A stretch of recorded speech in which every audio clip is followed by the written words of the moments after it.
Manufactured locally for the Carolinas. This is the Rob Brown Show. Get Rob. The Fan Upstate.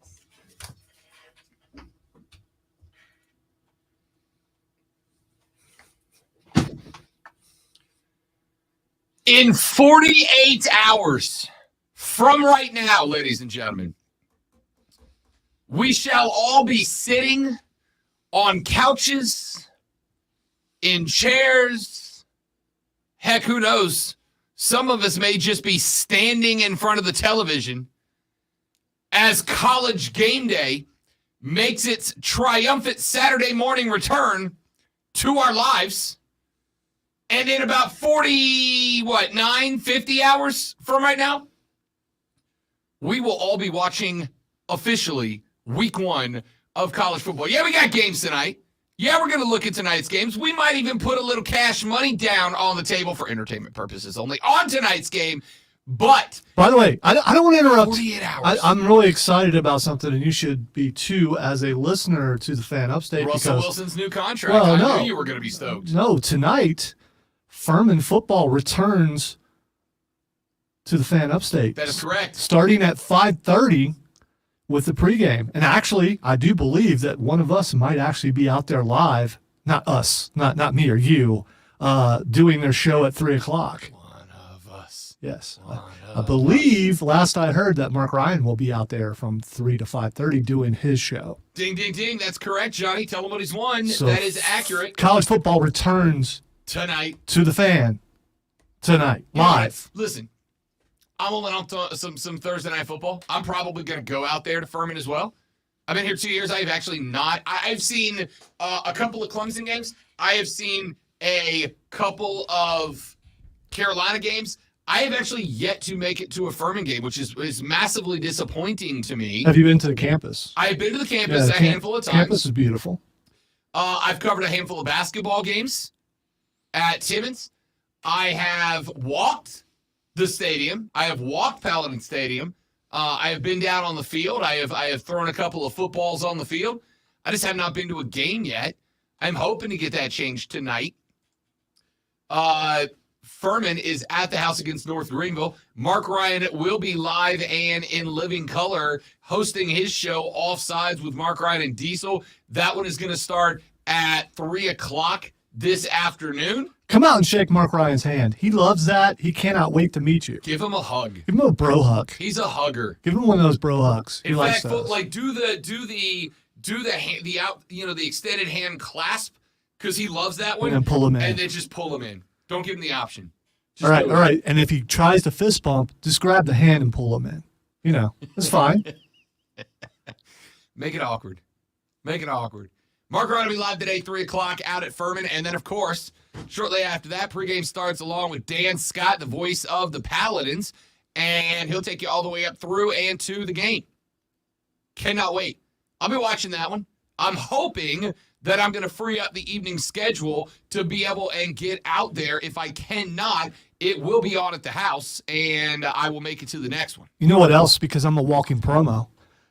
This Saturday. Well, let me tell you something, brother. Exactly. This Saturday, right here on the Fan Upstate, Ohio State versus Notre Dame. Who? Thank you. Ohio State University versus Notre Dame. It's your school, Alonzo. I shouldn't have to instruct you to do the hey, which at this point I'm convinced the only reason that y'all do the is because of how angry it makes everybody else. I don't believe it started that way, but once it goes that direction, you got to go with it, don't you? I think if you get mad about the there's something wrong with you. There's not something wrong with Ohio State. There's something wrong with you when you get upset about a 3-letter word. Trademarking is the best troll job in college football history. It really is. And by the way, LM says poison nuts. Yes, they are. And you know what they do? If you throw one at someone, it hurts. But the chocolate and peanut butter ones, those are excellent. By the way, if you've never had chocolate peanut butter Buckeyes, there's so always, first off, I have never had a Buckeye in any capacity. You don't want the real Buckeyes. You don't want those. Those are poison. But the chocolate and peanut butter ones, ooh. So it's not a Buckeye. It's a candy that you call a Buckeye. It's called a You can't Come actually, on, come on, man. No. For the record, Come on. For the record, I'm being dead serious All right, because I don't know. Because around Christmas, my cousin makes a ton of those. And Right, but they're not the nuts. What I'm saying, no, you can't eat those. Those are poison. That's why. Okay, I'm just trying to get clarification here. Not only are poison, but they're rounded in a way where, again, if you get pelted with one, it hurts really bad. But I will bring you in some Buckeyes around Christmas so you can partake. Deal. I'm all in. I'm all in. I just like I said, it's one of those things that I've heard the word Buckeye for a billion years and never once considered what. I mean, all I know is it's a nut, and that Ohio people are all about them. But it's supposedly a diss when you say those are poison nuts. Yeah, so were you going to eat them? Because I wasn't. You know why? Because they're poison. Obviously, it's just in the world of college football boat talking to make fun of a team for naming itself after a nut. A poison it's nut. Funny. A poison nut. You can give it all the descriptions you want. I don't know. Why is that funny? Why is that funny? I don't get why that's funny. Of course you don't. The Ohio State fan wouldn't, but everybody else does. By the way, I'm rocking some Ohio State gear today. If you want to see it, you should go to the stream and check it out. Facebook.com/TheFanUpstate or go to YouTube, search and subscribe to The Rob Brown Show, where you can watch every single show live as we do it. It's because I'm a walking promo. It's set up for you. It's set up for you. What a day we got lined up today, man. What a show we got lined up today. Inside of 48 hours to the actual real debut of Saturday's College Game Day. We're like 51 hours away from College Football Saturday. We got a stacked lineup for you tonight. As we mentioned, we got Furman football on the air for you this evening. On Saturday night, Ohio State versus Notre Dame. And I got to tell you, when we were getting the show set up today, we're like, all right, time to promo Ohio State Notre Dame airing live on the Fan Upstate. Lonzo, this might be the biggest. I mean, everybody's trying to sell me on Georgia, Oregon. And don't get me wrong, I'll be tuned in to Georgia, Oregon. But Ohio State Notre Dame is the game of the weekend, right? If you only got to watch one game this weekend beside your team play, Ohio State Notre Dame is the game of the weekend. It will define a season right away, or it can. Somebody's dropping an L in week one, and the playoff. These are both teams that have playoff aspirations. Remember, Ohio State got last year in this first game. Yeah. So I'm sure they're thinking about that going into it. Yeah. I mean, one of these two teams is going to have their route to the Final Four become exponentially more difficult, and it's week one, dude. I appreciate people trying to convince me that Georgia, Oregon is going to be a dogfight, right? 17-point dog. Speaking of Mark Ryan, I heard him say yesterday that he loves the pick of Oregon to upset the Dogs. Lots of talk about all the players that Georgia lost, and can they recover from that? I mean, fine, but yes. I mean, so you can see why some people are saying that. I can't. Even with the players that they lost. I have told you guys how many times, if you want to get a really good grasp of how the game is likely going to finish, you can pretty much, for the most part, trust the Vegas odds. Every now and then somebody blows somebody out and Vegas gets shocked, but usually that's not the case. 17-point dogs are the Ducks in this one. And I now know two people on these airwaves who have said Georgia has lost too much. Carter Bryant also said that when he was guest hosting for you while you were away on vacation. Listen, we're at the part of the season. We are at the part of the season where we're talking football. And by the way, if I recall, I told Carter he was crazy too. But as you should have. As you should have. Let me put it this way. We've got, and today's the last day to get in your suggested punishments for the Boo Box bets. All right? Last day to get your Boo Box bets punishments in is today. Maybe tomorrow. We'll see. But need suggestions for your Boo Box bets. We're going to open the phone line for that all day long. Let me put it this way.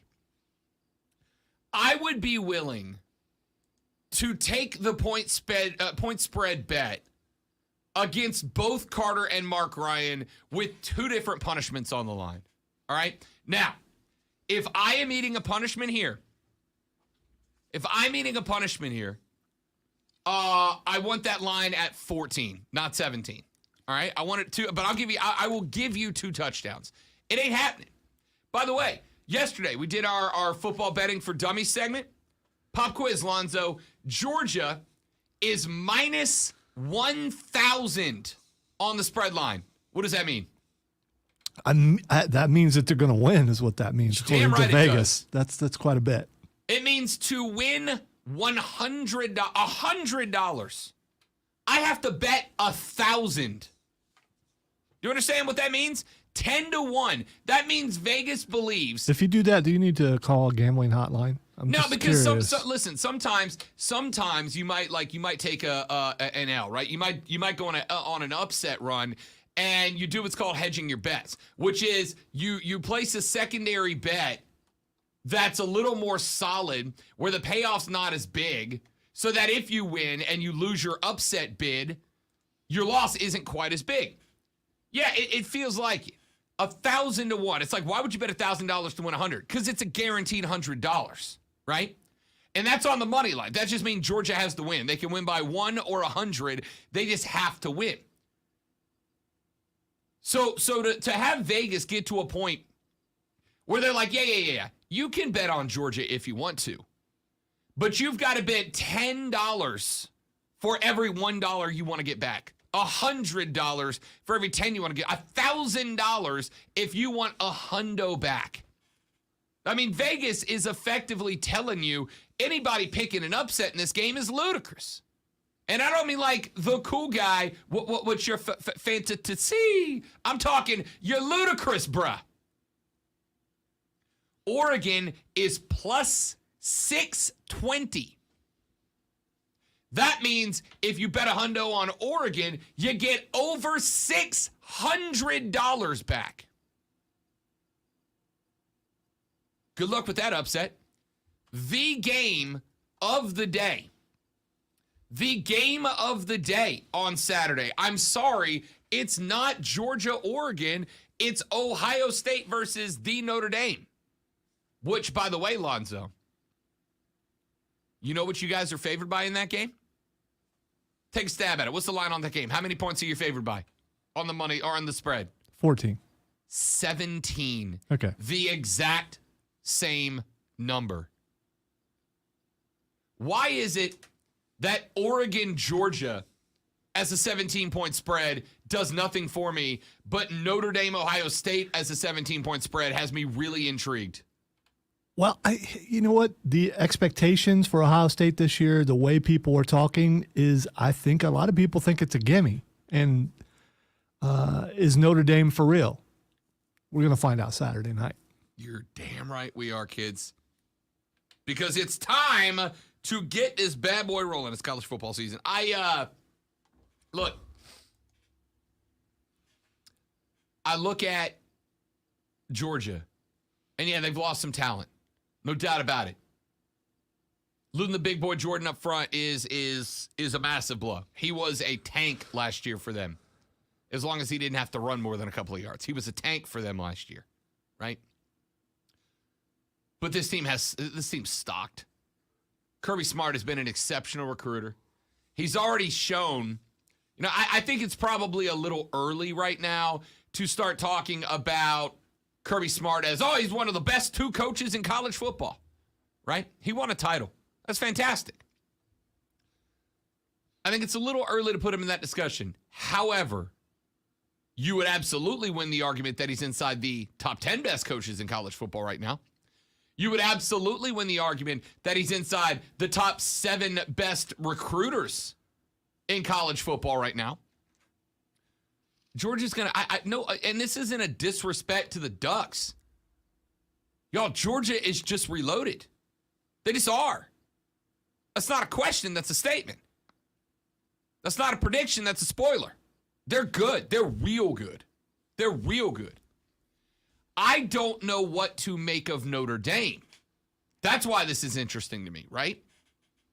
I don't know what to make of a brand new head coach in Marcus Freeman.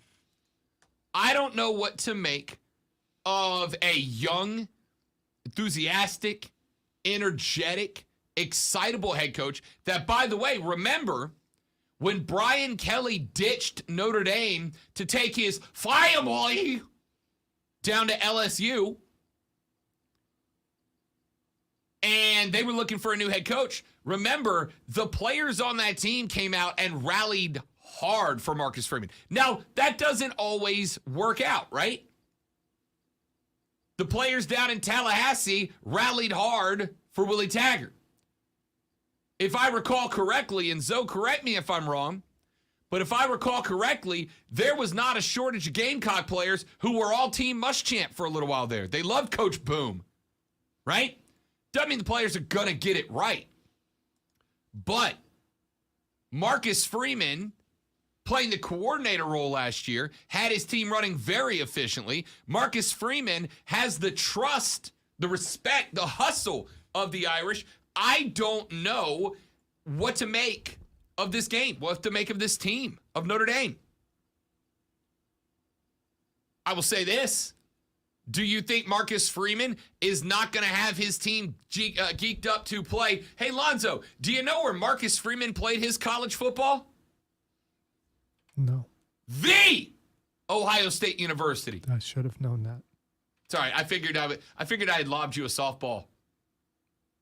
Marcus Freeman played at the Ohio State I University. apologize. I was distracted. It's all right. Lonzo's actually trying to work, and I keep pulling him into the show. Marcus Freeman, you don't think he's going to want to show up and show out? Just in case? Right? On the flip side, he got asked in media availability yesterday, hey, Mark, you are 17 and a half points. By the way, so it depends on the book, and this is speaking of football gambling for dummies.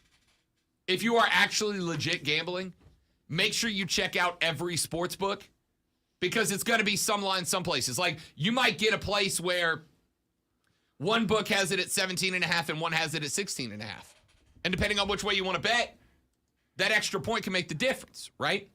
Or there might be one casino that has 17 in a hook, 17 and a half, and another has 17. You might want to take the 17 just in case that number's spot on, you can get a push instead of losing outright. So put that in the back pocket for later. But they went to Freeman and they said 17 and a half point dogs. How do you feel? And Freeman said, I didn't know that. We'll use that in the team meeting today. It's good to know. I haven't paid much attention to the spread, but I remember the one time we were on College Game Day, I said, just keep making it go up and up.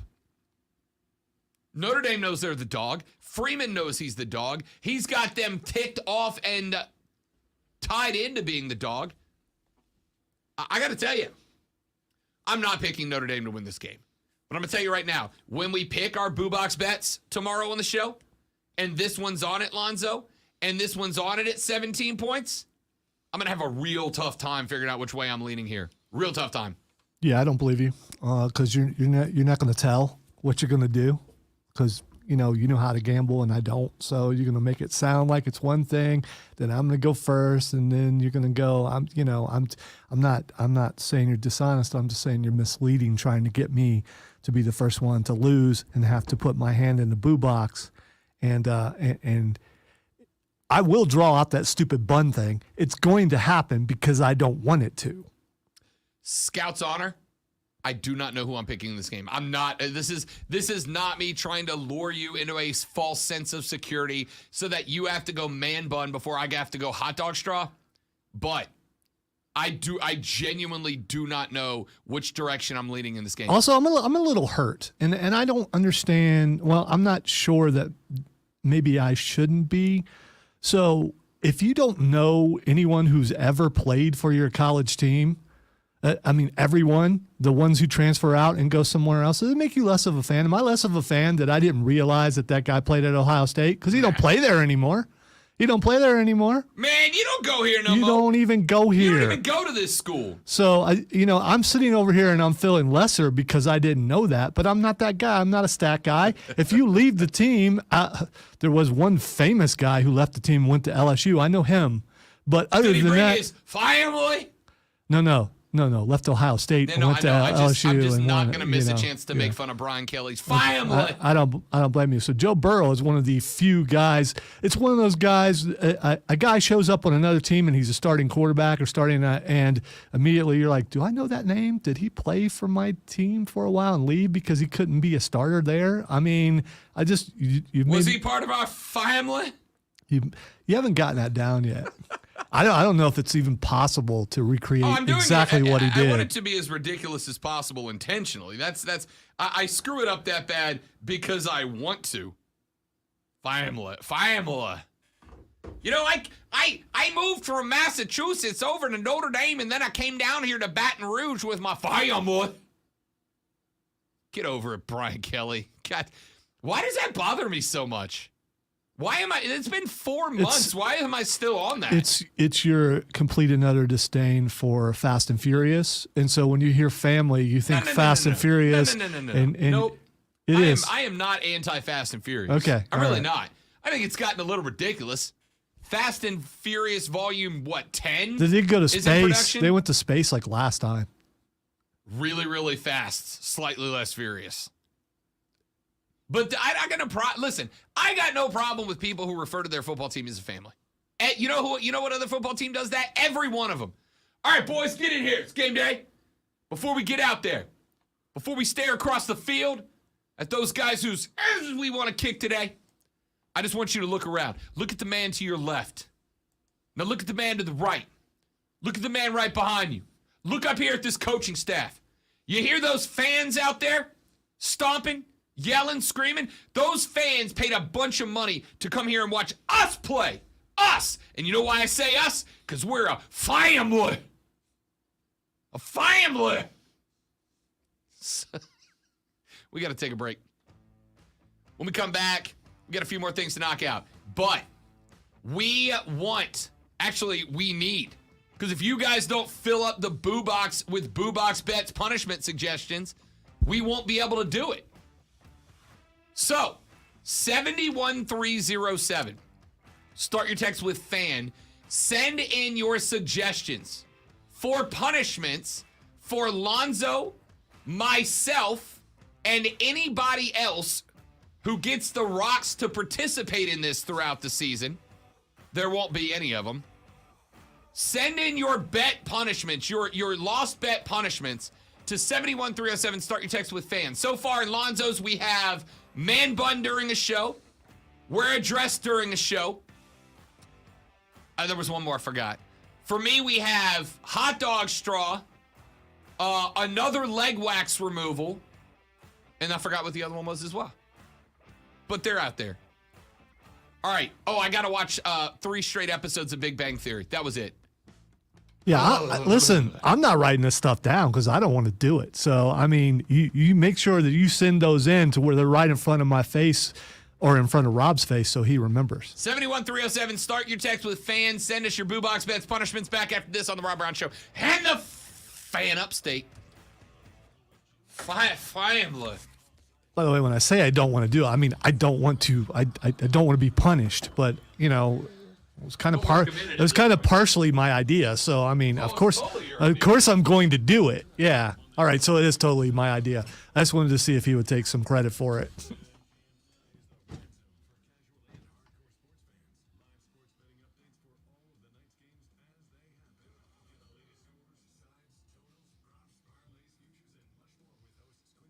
Come on, man. No, I'm not even sure how to do that. You could put that in there though. I can tell you one thing. That would hurt him more than it would me. Because I'll just wear yellow all the time. I've got at least 3 yellow shirts.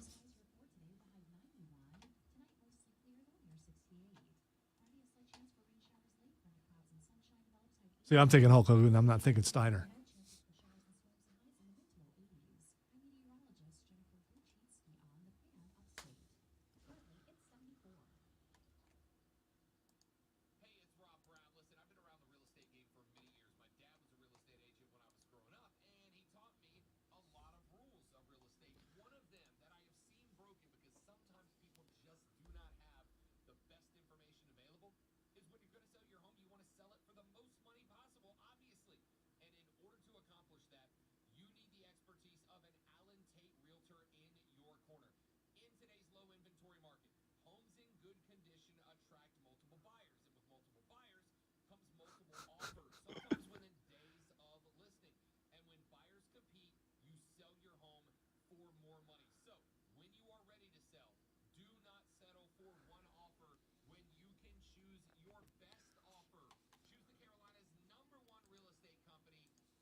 See, my problem with thinking of punishments is I know if I think of some really good ones, that Rob will also think of some really good ones. And I'm going to lose, man. I'm going to pay for it.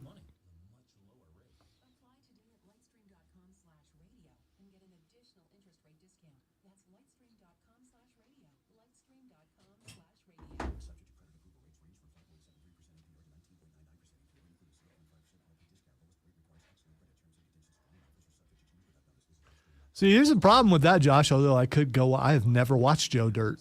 What? Why? What?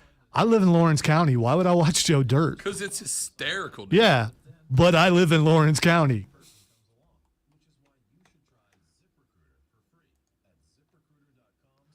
If I want to watch Joe Dirt, I'll go hang out at the Clinton Bowling Alley for a while.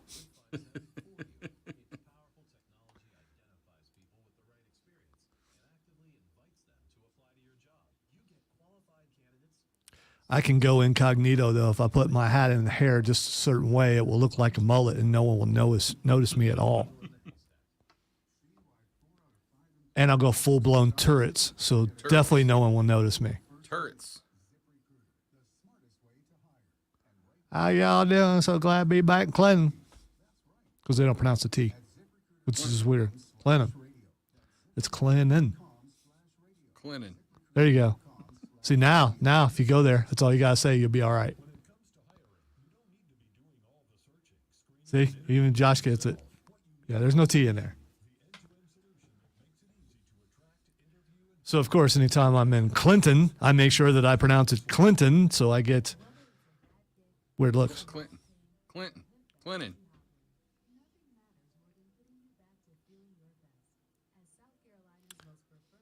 That's where Presbyterian College is, in Clinton. Home of the Blue Hose.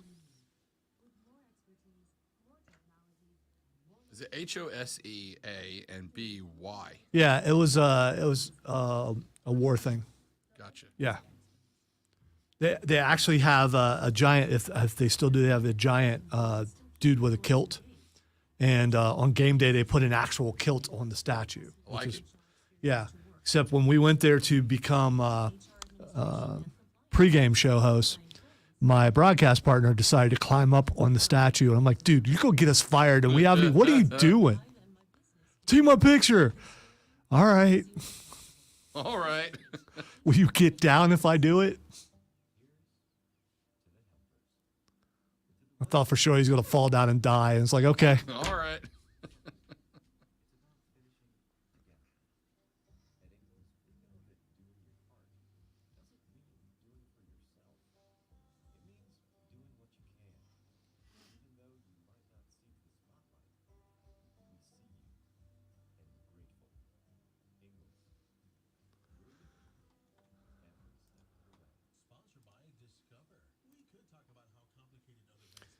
See, here's the worst possible thing we could do.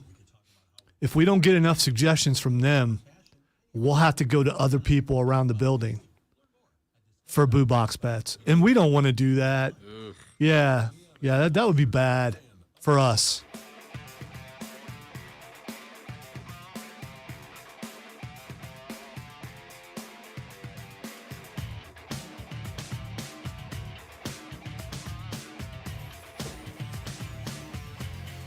The Rob Brown Show rolls on. It is the Fan Upstate. Rob, Lonzo, you be a part of the show.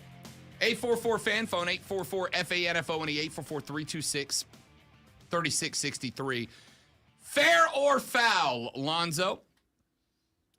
Fans attending and tuning into Monday night's Chick-fil-A kickoff game between number 4 Clemson and Georgia Tech are going to see an empty upper deck for that game. Now, Clemson fans travel well. I've seen them do it, right? I've seen them do it in Louisiana. I've seen them do it in Atlanta. When Georgia and Oregon play on Saturday, they will play in front of a capacity crowd of over 72,000 ticketed spectators.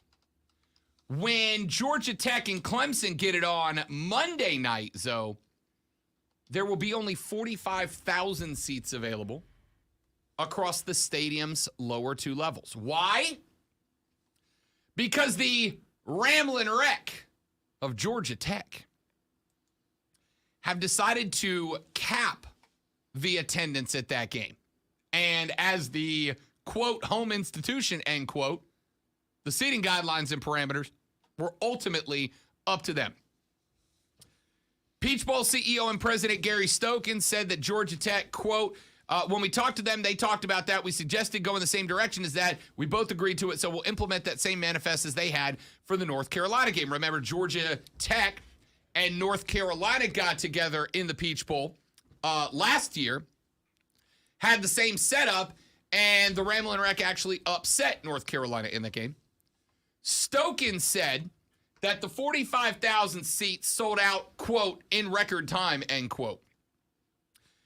Georgia obviously is going to have a massive home contingent when they play Oregon. I don't think Georgia Tech expected, despite playing in their host city, I don't think Georgia Tech fully expected that they were going to be able to draw that number to give them a home field advantage. So they sent 4,300 tickets to Clemson. Slightly less than 10% of the tickets went to the Tigers. That's per ACC guidelines. Of course, Clemson primarily distributed them to members of the Booster Club IPTE, their athletics fundraising arm, and to player, coach, guest, band members, and staff, according to Yahoo Sports. When asked, well, you know, there's a lot more Clemson fans that would make the travel. How are they supposed to get tickets if you have effectively taken 30,000 seats out of play? And his response was, quote, I'm sure there's probably tickets on the secondary market that Clemson can access, end quote. Nice. Middle bowl tickets for this game starting around $50 with fees. Lower bowl around $75. The Atlanta Journal-Constitution said, quote, it could be considered a reflection of fan interest in the Yellow Jackets. Of course, Jeff Collins is on the hot seat decidedly. He is 9-25 since he took over the worst record amongst ACC teams in that same time frame. Georgia Tech was picked to finish second to last in the Coastal Division this season, only ahead of Duke, and they are a 21-plus point underdog to Clemson. So it's pretty easy to read between the lines here. It's pretty easy to see Tech decided to leave the upper bowl empty to try to keep it from becoming an overwhelming Clemson home field advantage. Lonzo, fair or foul, to lock off 30,000 seats for a week one college football game, because you know that even though the game's in your city, Clemson fans are going to outdraw you by, 30,000 seats. I think this is awesome. I absolutely do. I don't have a problem with it. I think it's great. I don't have a problem with keeping your grass high. I don't have a problem with painting the visitors' locker room pink. I mean, it's home field advantage for a reason. I mean, it's tactical. It's not going to work. They're still going to get their butts beat by Clemson, but still, I like it. I mean, you're hurting yourself really, because you're cutting off tickets. If they don't sell those seats, then you don't make that money in your stadium. I think in the end, maybe it doesn't matter who buys the tickets as long as you get the money. But in this case, I mean, do it. If you're okay with losing the money, do it. I think it's great. 30,000 seats locked down because Clemson was going to outdraw them heavy. And there'll be some Clemson fans really angry about that because they wanted to go to the game and now 100%, they can't. 100%. And for the record, tailgate at your house. It won't take you 3 hours to get back home. No, maybe. But listen, there are, and I have seen the discussions that go around. They happen on this station and others, where I think Diesel asked like a week ago. He's like, "Are we at the point now where more fans than not would rather just watch the game at home, right? Because you get a better experience. You got a comfortable couch instead of a cramped plastic seat.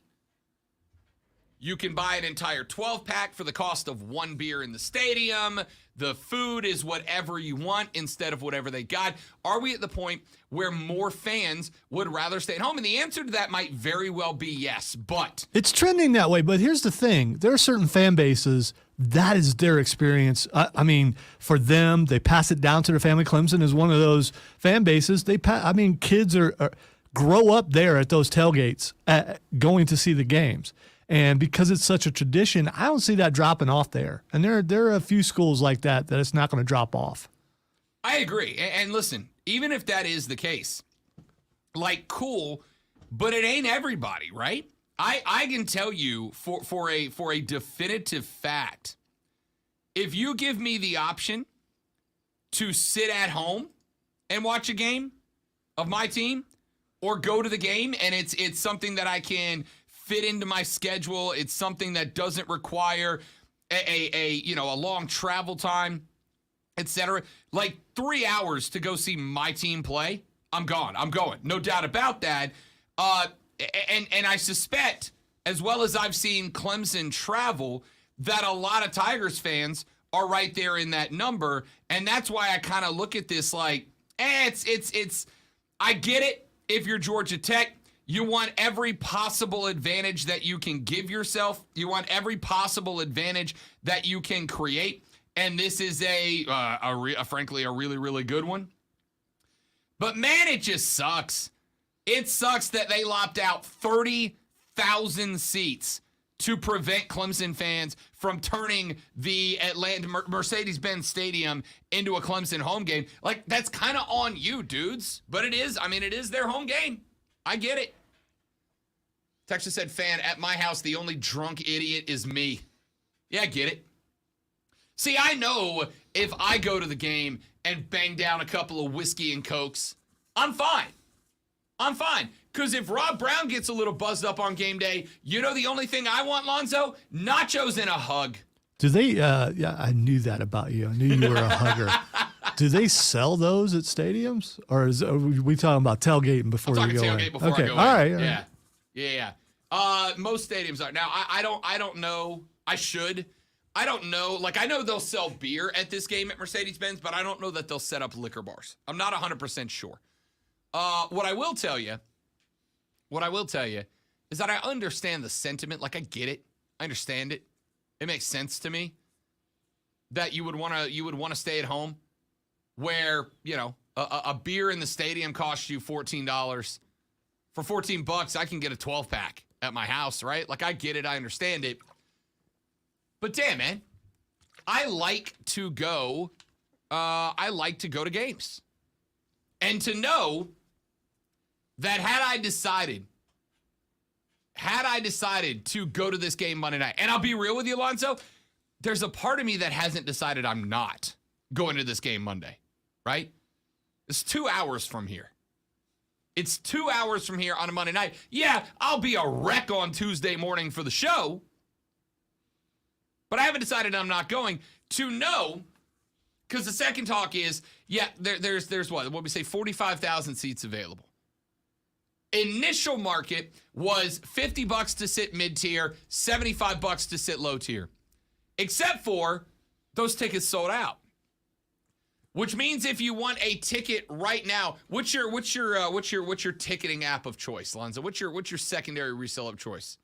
SeatGeek, Ticketmaster. I know how this is going to sound, but I'm in radio and I don't buy tickets. I'm not. I don't remember the last time I bought a ticket, Rob. I'm serious. All right, let's go to. But again, you're asking the guy who doesn't go anywhere. So let's see what tickets are costing on the secondary market for this game. Let's go to SeatGeek. Let's put in Clemson Tiger football. Let's see, and here we go. Chick-fil-A kickoff game, Clemson versus Georgia Tech. This really isn't that bad. $45 for mid-level seats right now. $58 for topper rows of Lonzo, I might be going to this game Monday. I'm actually surprised. $45 in section 201. Of course, with reseller fees attached to that, they will end up costing you $1,300. But $45 on the initial market's not bad. Yeah, but you're Really also not. going to have to pay for parking. You have to pay for gas to go up. So is it worth it for? I know it's a team we cover, but it's not your team. If it was your team, I would get it. I mean, it is It's not. a not one of live my game. teams. It's a live game for Rob Brown. Yeah, that's it. That's it. Games are the best. Go to game is the best. If tickets are if we get to Saturday or Sunday, and tickets are $45, I might go. I really might. How is it going to a game by yourself? Doesn't bother me at all. Okay. First off, I probably won't because I'm relatively sure. Kevin, our sales guy downstairs, big Clemson guy. I was going to say I know someone who won't be Yeah. going with you. Oh yeah, 100%. 100%. The lady friend will not go to a Clemson game. Unless they are playing Carolina, she will not go to a Clemson game. And even then, she won't go to Carolina at Clemson unless we're going with a group of people, right?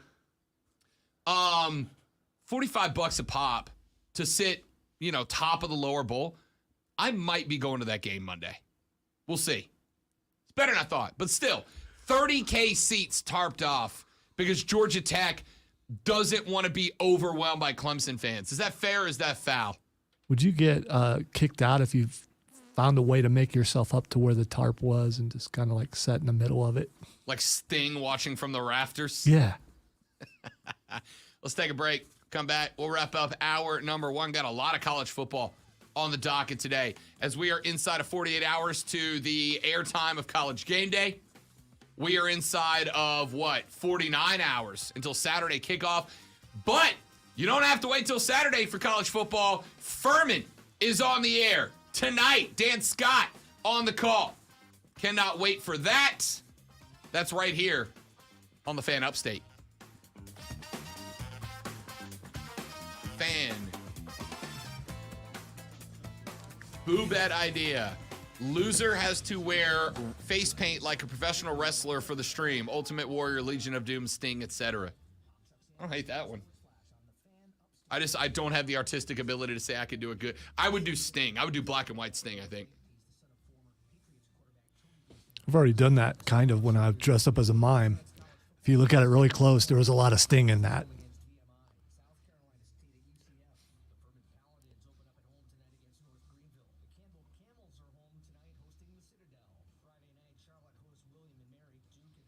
He's saying 80s Sting, not current Sting. Rob doesn't like 80s Sting. I do because I was I there. don't dislike I love the anything. Scorpion makeup. I mean, but that would be kind of difficult. Here's the thing: if I put makeup on like that and walk around, no one's going to notice. If I got to pick for you, it would be Legion of Doom. You'd make a good Legion of Doom. Which I'm fine with, but no one would notice. I mean, because that's how this.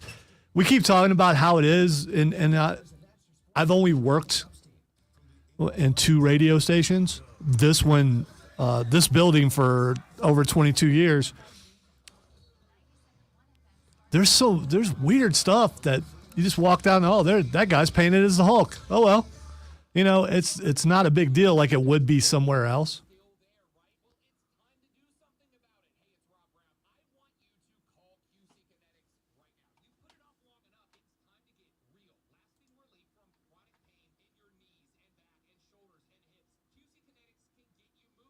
Here's the thing, though. I mean, if you put into that bet that you have to go eat lunch wearing that makeup, that makes it more of a punishment.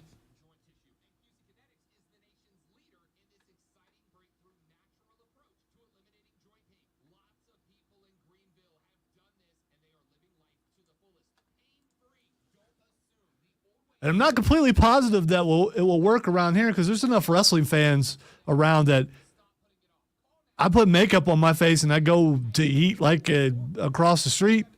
Someone may come up and ask for an autograph.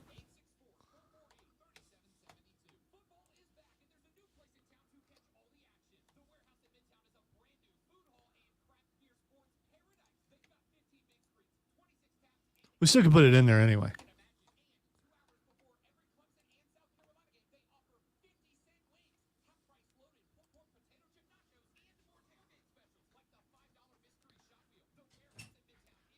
I was telling the stream the problem with the wrestling makeup is no one would notice around here. The only way it would be a true punishment is if you went out to lunch.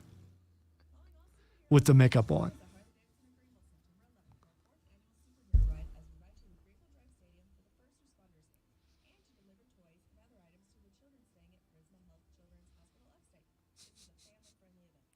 The other thing is, if I lost and had to wear Ultimate Warrior makeup, I think part of it you have to put the tassel things on too. Yeah. Sleeves. Yeah, the tassel things.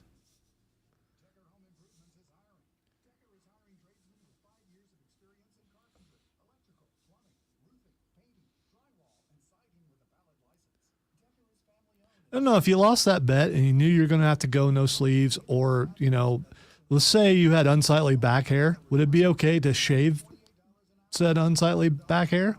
It's hypothetical. That's how you get your back waxed added to the boo box. Now that would hurt. But that's I mean, not me. I don't have any hair on my back. I'm pretty sure I do. But, let me see. Check with Miss Lisa. No, I'm trying to feel back. I don't feel anything, but doesn't mean anything.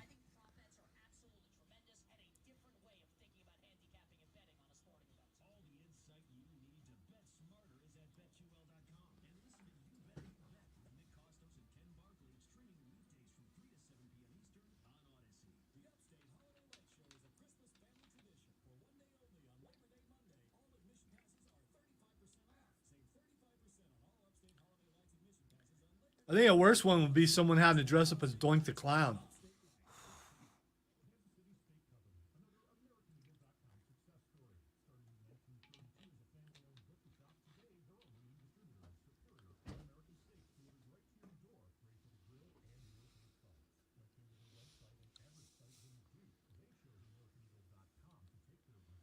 So that bet should be dress up as the wrestler of your choice, but that wrestler has to have had face paint.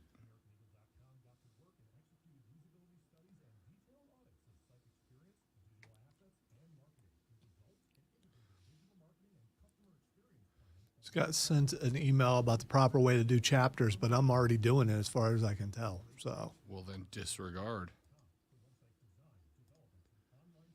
If I'm doing it wrong, I require training. Lots of training.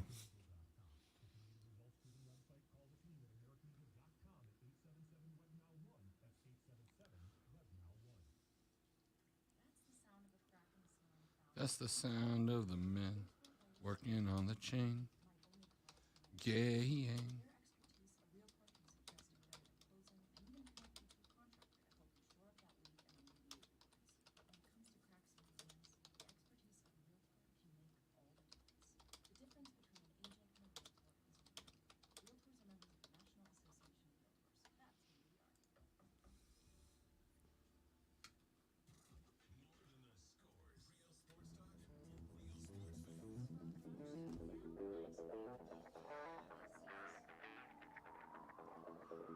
That's a no.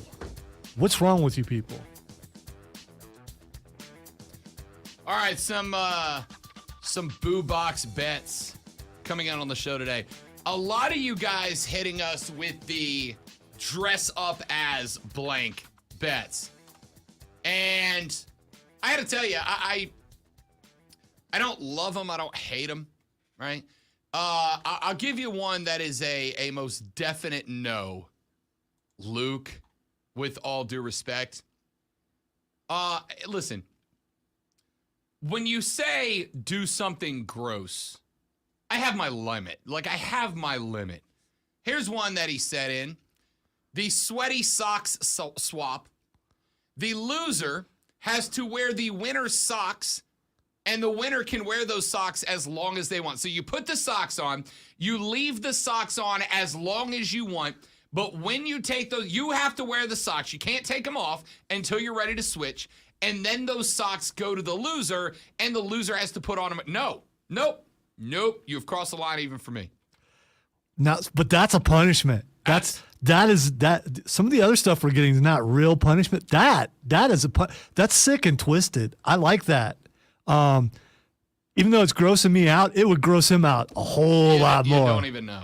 He don't even know. He hates it when I take my sandals off in the office. No. You take your flip-flops off in the office, I don't have to see them, that's fine. What I don't like is I took my flip-flops off and then just propped my feet right up on the desk. Like, that's normal. And why did I do that? Because someone told me it bothered them. And I am the ultimate troll. All right, here's a couple of the suggestions we have gotten so far. We got Lonzo's got to wear a dress one day on the stream, or Rob has to. That's an equal opportunity one. I think that bothers me more than it does 100% you. does. I'm not a huge fan, but like, okay. I've got, Trey says, that sock idea doesn't seem healthy. Yeah, correct. Correct. I've got eat Vegemite. I will put that in my box only if it goes in Lonzo's as well. That's fine. I'm down. Okay. I'm down with eating exotic foods. The ending might not be great, but you know. Let's see. Texture says, loser does a segment while eating a crunchy peanut butter sandwich on white bread with nothing to drink. I mean, that's going to impact how you hear us, but That's not welcome back. Dude, that's not a No, challenge. Rob. No, Face it. I hate crunchy peanut butter. Yeah. I hate crunchy peanut butter. Really? Yeah, I hate it. That is weird. Yeah, it's not like one of those things where I'm like, you're weird if you eat it. You're not. It's fine. Okay, It's 'cause- just it's one of those things that just I don't like. I think that's on the edge of communism, but All that's just my thoughts. So here's another one. Here's a few that have come in. Rob singing Skull Vikings on air with a horn nearby. All right. Here's the thing. He would love that. How is that? No, can't stand the Minnesota Vikings. Oh, okay. Can't stand the I Minnesota happen to have a helmet with the horn sticking out in the office. The three teams I want nothing to do with: the Vikings, the Falcons, the Cowboys. Three teams I want nothing to do with, and the Browns now. But those, so four teams I want nothing to do with. Loser does. Here you go. Loser has to wear face paint like a professional wrestler for the stream. Ultimate Warrior, Legion of Doom, Sting. I don't love that one because at some point I'm gonna see the boss and he's gonna be like, "What the hell are you doing?" And by the way, If you're talking about the big boss downstairs, yeah, I get that. Yeah. Our boss would just be like, yeah, whatever. the unspoken rule is, if it's something that you have to do that people are gonna see, you can't not tell them it's a lost bet. You just gotta own it. Yep, this is what I wanted to do today. Let's see. Bleach your facial hair to look like Scott Steiner or Hulk Hogan. Drink a glass of apple cider vinegar on air. Let's see. Dress up like your favorite female superhero. There's a bunch more. Oh, and my least favorite one. 3 in a row episodes of Big Bang Theory. I hate that show. Hate Yeah, it. I've seen like the ending of a couple, that and show. it seemed really offensive to actual Smart nerds. people. Yeah. Yeah, hate that show. So, send your thoughts, keep your suggestions coming. Text in your Boo Box Bets punishments to 71307. Start your text with FAN, and we'll read them on the air. Rob Lonzo, you. We got 2 hours left. We hit it hard after this on the Rob Brown Show in the Fan Upstate.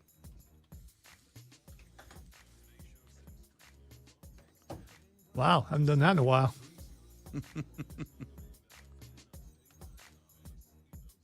Well, that's not my fault, by the way. That's part of it's my fault, but No, it's on me. Yeah. I talk too much. Good thing you don't get paid to do that. I do not get paid to talk too much. That is correct. I get paid to talk the exact required amount.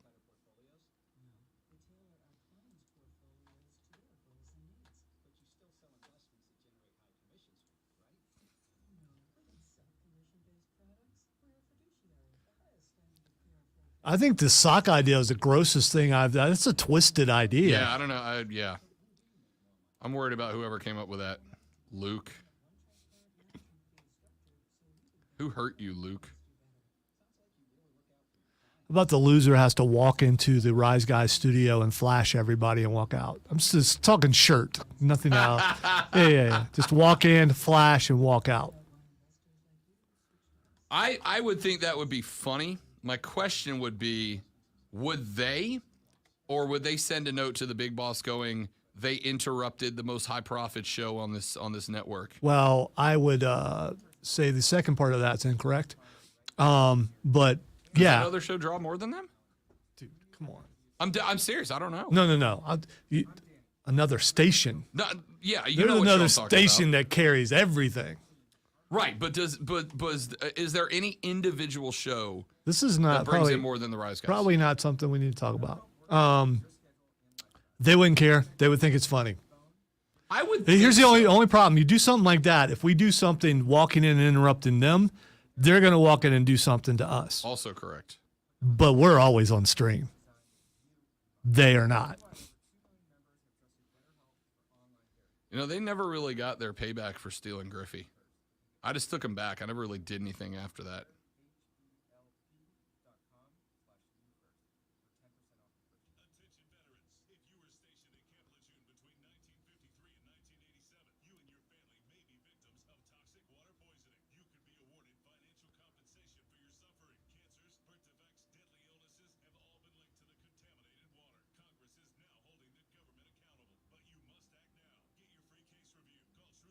Don't you hate when someone asks you a question and you don't know if they're being serious or not?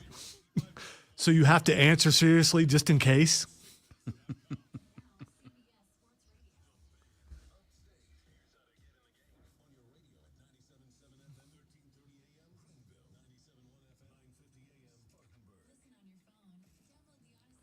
No, man, that does not happen for him.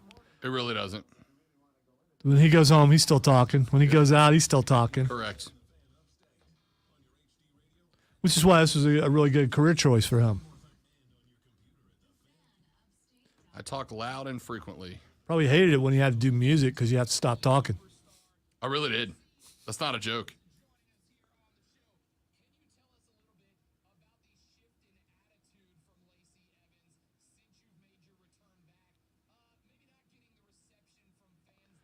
That would get me in trouble at home, Trey. And plus, man, that would be hard.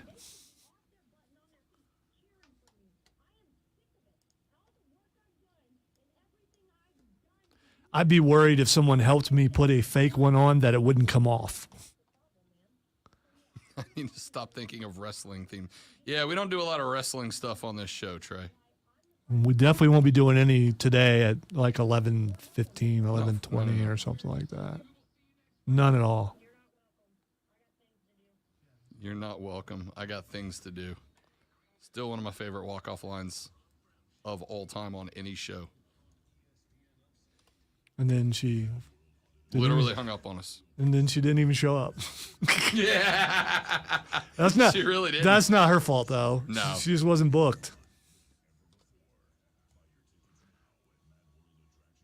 Kept waiting so I can say, I just talked to her, and then she never came up. No Mike Tyson face tattoo. No, well. No I was tattoo gonna period say for no me. Tattoos. I would be willing to do a tattoo if it was Not me. not anything that was going to cause me problems Listen, later I in don't life. get why some people want other people to be in actual pain, and I try to avoid that when I can do that. My tattoo didn't really hurt. You can call me a wimp if you want. I don't care. No needles, thank you. Had a tetanus shot once, and they are as bad as they say.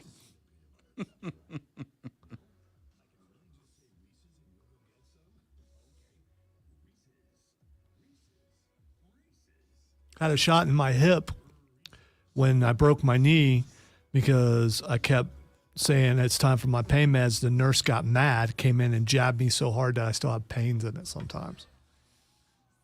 I can keep going why I don't like needles. Prism, the first break. 10-4. I just want to try to make everyone feel bad for suggesting that so it doesn't happen again because I'm not doing no tattoos.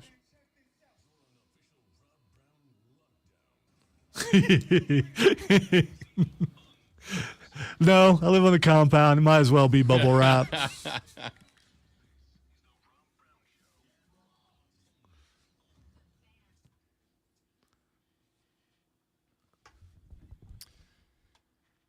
Fan punishment. Lonzo has to wear a Tom Brady jersey for a week. Rob has to wear a Deshaun Watson jersey for a week. Here's what I'll tell you. You can come up with another player or team that I hate. I will not wear a Deshaun jersey.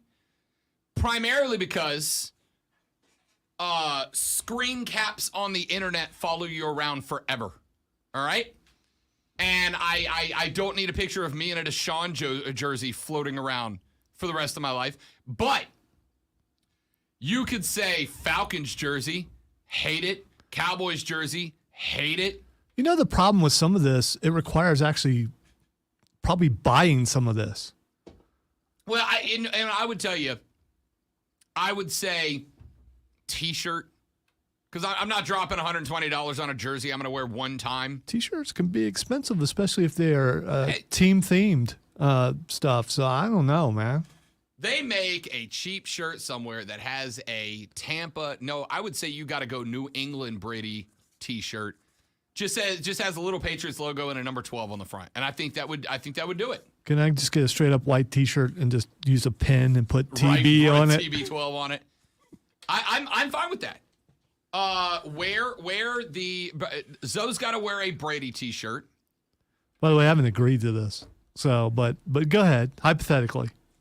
And it's interesting. Somebody said yesterday when we were talking about our Boo Box punishments, somebody was like, Rob, you and Zoe keep going, oh, agree. I got to agree. Like, isn't the point of a punishment to be something you would? Yes. For instance, I would not volunteer to just show up to work one day with a face full of face paint on, right? Like, I wouldn't volunteer to do that. I don't love it. I don't want to do it. But it is a punishment. See, I went to a highbrow function dressed as a mime. I don't really care. Yeah, but that's a theme party. It was a theme party. Count. It was a theme party. It's a theme party. But only two of us showed up that way. Let me rephrase that. If there is ever if the South Carolina Broadcasters Association ever throws a wrestling themed award ceremony, you're damn right I'm showing up going all out. You know, should I hate or be happy that some of the guys on the stream know a guy? I mean, knew a guy. He oversaw the one banquet we didn't get invited to, Lonzo. No, I'm talking about that's a half. You can count that as a whole if you want. No, I'm talking about to get T-shirts and stuff printed. Gotcha. Yes. Yeah, no, I'm fine with. I am fine with wear a T-shirt of the Falcons, which I will despise. If wear a T-shirt for Tom Brady goes in Alonzo's box, I would even amend that, Zoe, to you can pick a T-shirt of either Brady or the Wolverines. Your pick. I know, right? It's a punishment. And see, the thing is... Well, I can tell you which one I would pick, but if I do, then they'll pick the other one. It'd be Brady. No, I'm saying you get the pick. You can wear a Brady shirt or a Michigan shirt. It's your pick. Why not put them both in there? A Michigan Brady shirt. Yeah, Ooh. yeah. Why would you say that? Why would you say that? Why would you say that? Because it's a punishment. That's the whole thing. That's the whole thing. You should dread this. You should not want this to happen to you. It should embarrass not only you, but distant family members. Texas said, curl your eyelashes and wear mascara, but that's it, and nothing can be said about it. That's a solid one, honestly. That's a solid one. In this day and age, you could get away with that. You could go anywhere, and no one would say anything because they'd be worried about, repercussions. So I don't know if that's that much of a punishment. I like it. I like it. And plus, I don't think Rob has eyelashes. At least this is the first time I've looked, and I can't see them. So... Do you even know if you do? Lonzo woke up and decided to get personal. All right. Well, I get it. I don't think you need them. Skrilla said Lonzo really hit a home run on himself. A Brady Michigan shirt. It is. I agree. I think it is. Skrilla said temporary face tattoo. Yeah. Here's the problem that we both said no, because again, like we want to do this and we want it to be fun and we want you guys to be entertained by it. But there's a reason that we said nothing to the moneymaker that lasts longer than the stream, right? And here's the reason. 3 days this week, as soon as we get off the air, I go pull promos, and then I'm going to lunch meetings with clients. As much as I got no issue with, curling eyelashes and I can take that off right after the stream. Wrestling face paint, sure, I can go in the bathroom and wash it off so that when I go sit down with Mr. Business Owner to try to say, hey, we would like you to give us money to be a part of what we do because we want this station to grow and continue to get better, right? I can't show up to that with 1980s neon Sting face paint on, right? Because he's going to go, yeah, no, never mind. Never mind. Can't do that. Not a chance. Here's one, Lonzo. I don't know how you feel about this one. Boobox Bet punishment. You have to perform a song live on the air. And that's all it says. Perform a song live on Come the air. on. You and I both have done that. So I don't know if that's I gotta tell you, punishment. I don't mind playing in a band. I do not just play guitar and sing by myself. I don't do it. I've done it at 2 bars alongside my best friend and lead singer of my band because he sang 90% of what we did. I do not play guitar and sing. I hate that idea. I'll put it in the box, but I hate that idea. I hate it. Doesn't bother me. And I'd even try to sing it straight or however you want it. No parodies. However you want. Yeah. You got to sing a song. Yeah. I like that one. As long as it's in my key, I'll give it a go. Put that one on the list. Perform a song on the air. I would do it with a guitar. You going guitar? You going keyboard? Or you just singing a cappella? Well, I can do any of those. Or we can there's a thing called karaoke. And we can find a bed for just about any Okay, song. fair enough. Except let's see. for no Bryan Adams songs. Zach says Rob has to get an Atlanta Falcon tattoo permanent. Nope, we'll not do it permanently. You could talk me into adding a permanent tattoo on the list, but it's not going to be one like that, right? I can be talked into getting a show logo tattoo, whatever.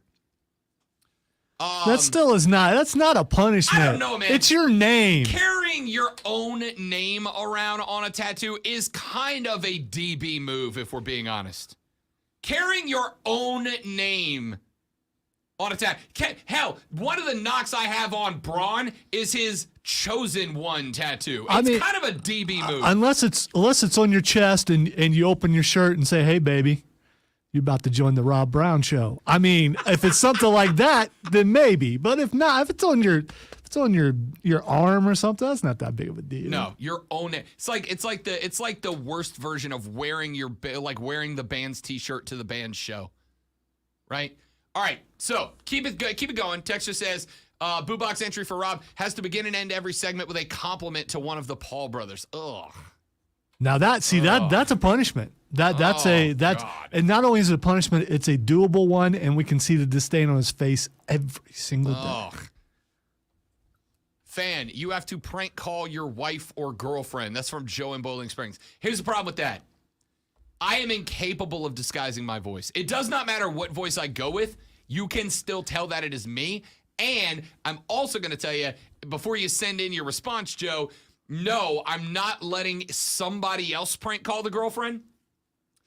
Because I don't trust anybody in this building not to go way too far with it. All right, so you don't trust me? Okay, that hurts. Not to go way too far. Here's the problem with prank calling. I mean, Plus, you can't disguise your voice either. Caller ID. Oh yeah, I can. I do that all the time. The worst prank call I ever had done to me is my wife actually called in, used a different voice, and almost made it on the air. Really? Yes. I don't, and I don't think she's listening, so I can say it. Don't tell her I said it. You will, because you always do, you bunch of jackwagons. I don't think mine could get past me. I don't think she could get past me. Her voice is her voice. It's very unique. It's her voice. I don't think and I'm the same way. I couldn't prank call her because my voice is just my voice. I can use a different accent or I can use a different accent. It doesn't matter. It's still my voice.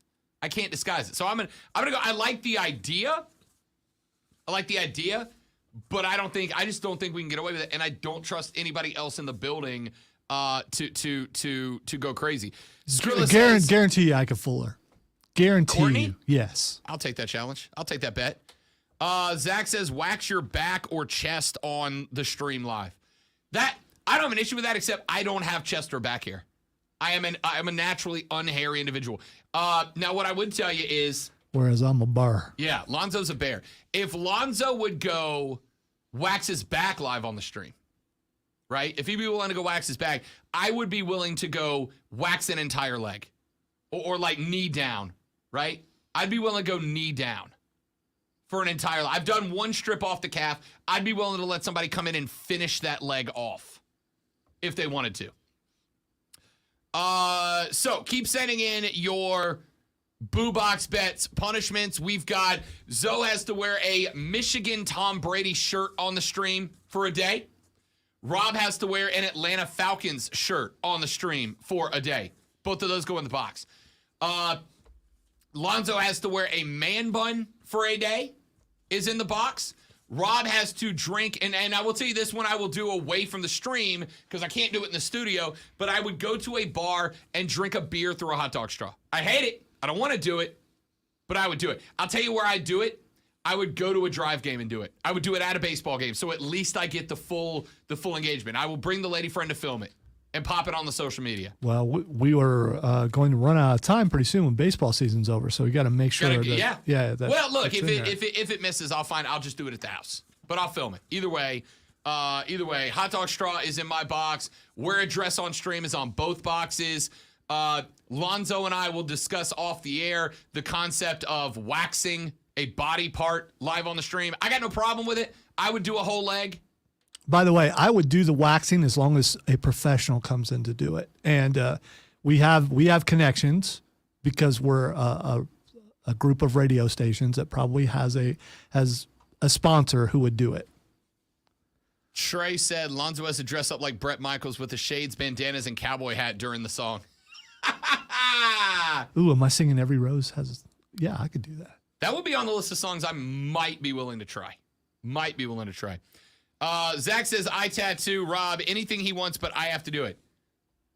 Again, I'm not taking a permanent tattoo off the list. But it's got to be something that I don't have to love it, but something that I'm like, all right, I don't love it, but I'll carry it the rest of my life, right? All right. Texter says Lorenzo waxes his back, Rob waxes both legs, and rocks jorts. I mean, if you're gonna wax one, you just do both, right? Yeah, you do, and he can borrow some jorts from Mark. All right, Boo Box Bets punishments. You have today and tomorrow to get them in. I'm compiling a list.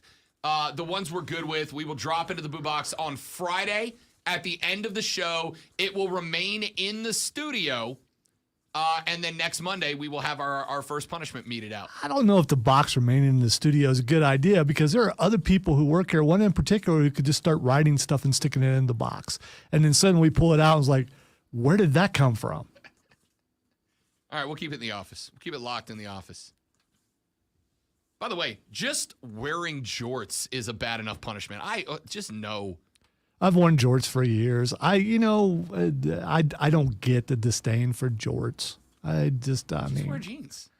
If it's too in hot the for summer, jeans, it's too hot. Then it's too hot for denim. Yeah, What's the whatever. point of denim then? Well, the criticism makes no sense to me. If you can explain to me the exact reason why there's criticism, It's a 1%er looking down on the rest of us. That's all I see. It's people. I would never wear jorts.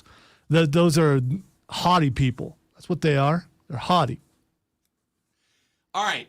844 Would you fan prefer phone. Daisy Dukes Which are still jorts. over They're just jorts? shorter jorts. If you had to choose between one or the other. Yeah, if my girlfriend wants to wear Daisy Dukes, No. I'm all in. I'm talking about you. No, I'm not wearing jorts. I hate jorts. If you had to pick between jorts and Daisy Dukes, which way you going? I don't want either one of them. Don't you love the guys who just Rocking jorts can't is just pick wearing one or short the other? Daisy Dukes. It's the same No. thing. There's strings and Would stuff. you rather that get hang off. pushed in the eye or the other eye? It's the same thing. No, it's not. It is not the same thing.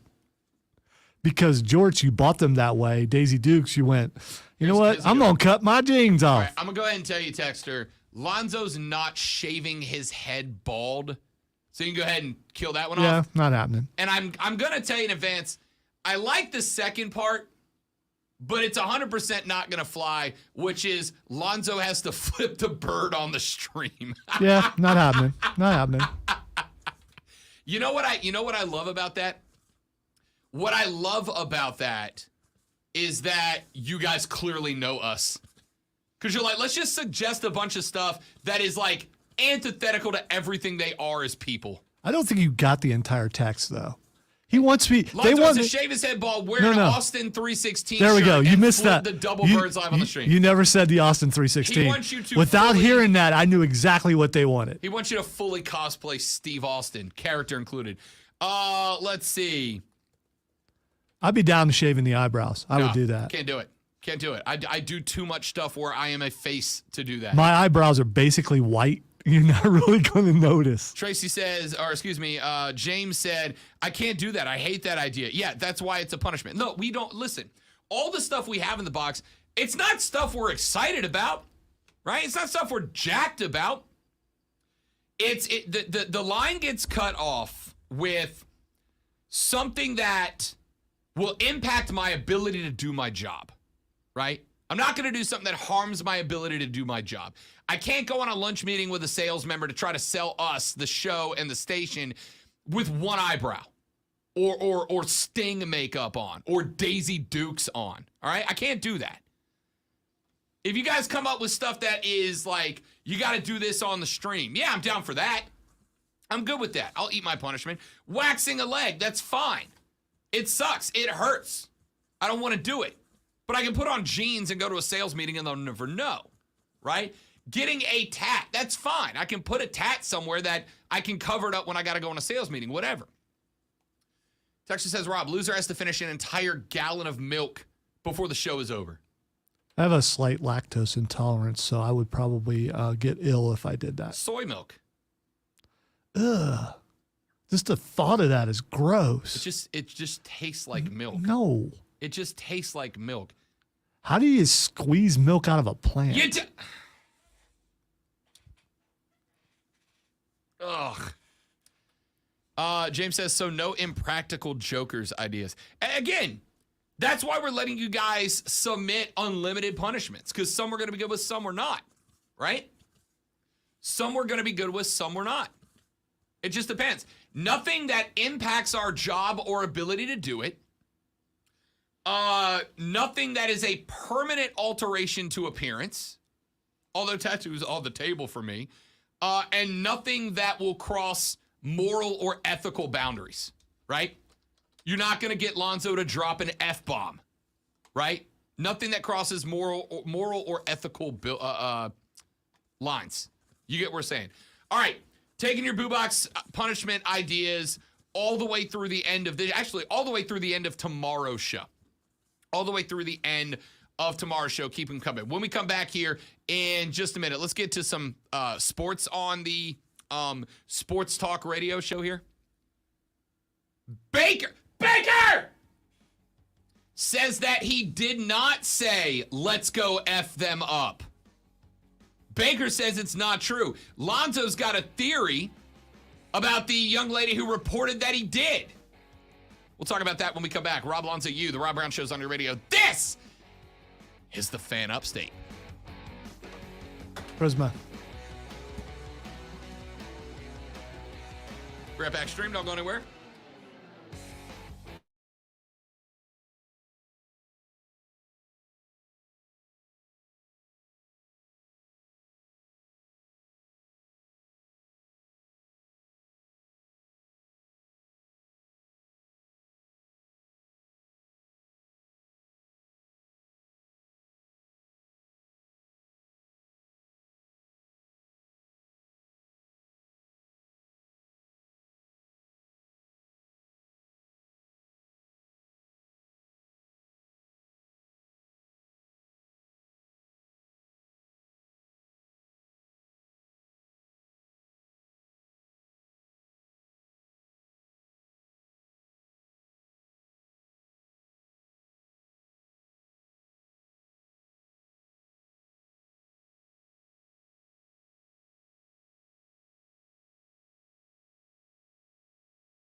Oh, you know what we're going to do coming up in a few minutes?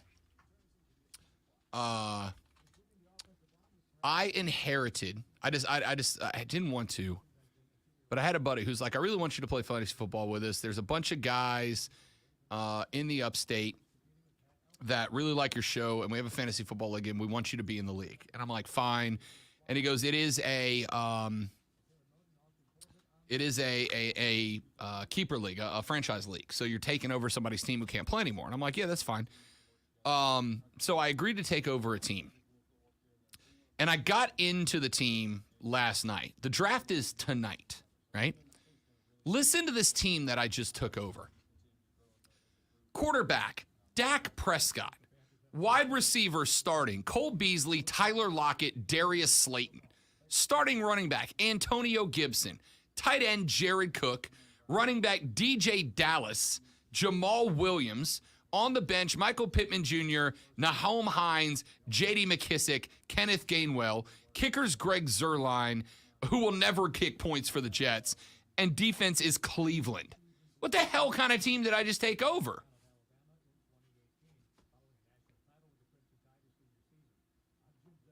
Sounds like you're already going to be punished. Yeah, there is one guy. So I don't necessarily use this as like a definite because you got to look matchup by matchup. Cleveland defense might be all right. Cleveland's defense is being started fantasy football wide by 14% of fantasy football owners in week 1. Right? I'm looking down my team. There are 2 players on it. Two players on this team.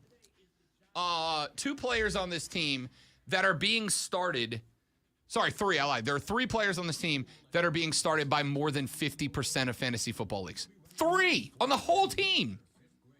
And 2 of those are just barely over. Antonio Gibson's being started by 52% of fantasy football owners. Dak by 55%. Pittman's the only one that's up top, 96%. What a joke of a team. Like, I kind of feel like my buddy screwed me here. It sounds like it.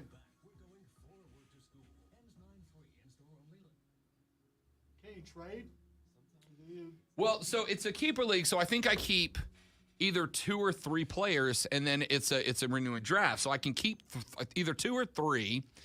And Tim told me last night that he thinks part of the reasons the roster's bad is that last year this guy he came out of the gates real slow and there was no coming back for him. So he traded a bunch of guys for draft picks in the draft this year. Do you get those draft picks? Mm-hmm.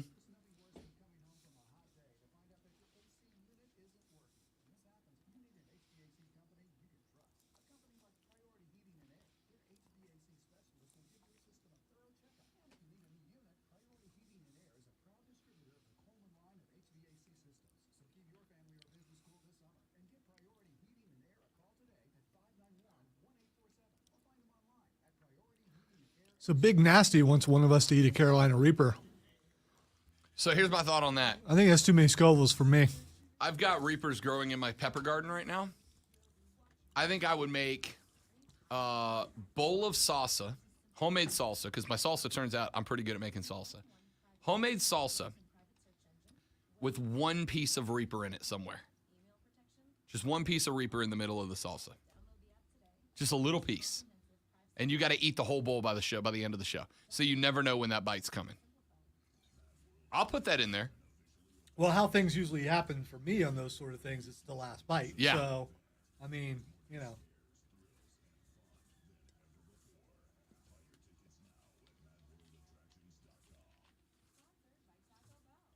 So I wonder if it's frowned upon by management if one of these bets goes awry and you call in sick the next day.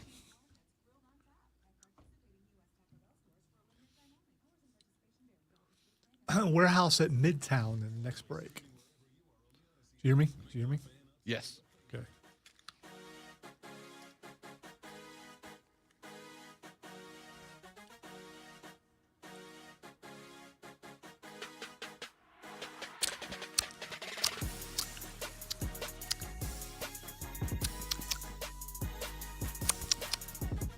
So, Baker Mayfield yesterday.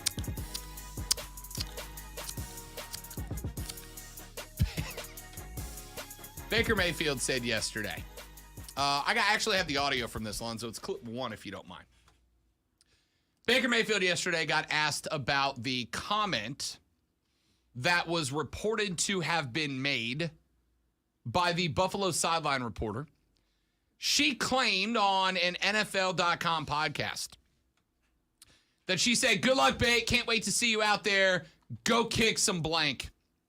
And Baker, according to this young lady, Cynthia Freeland, said, "Let's go bleep them up," end quote.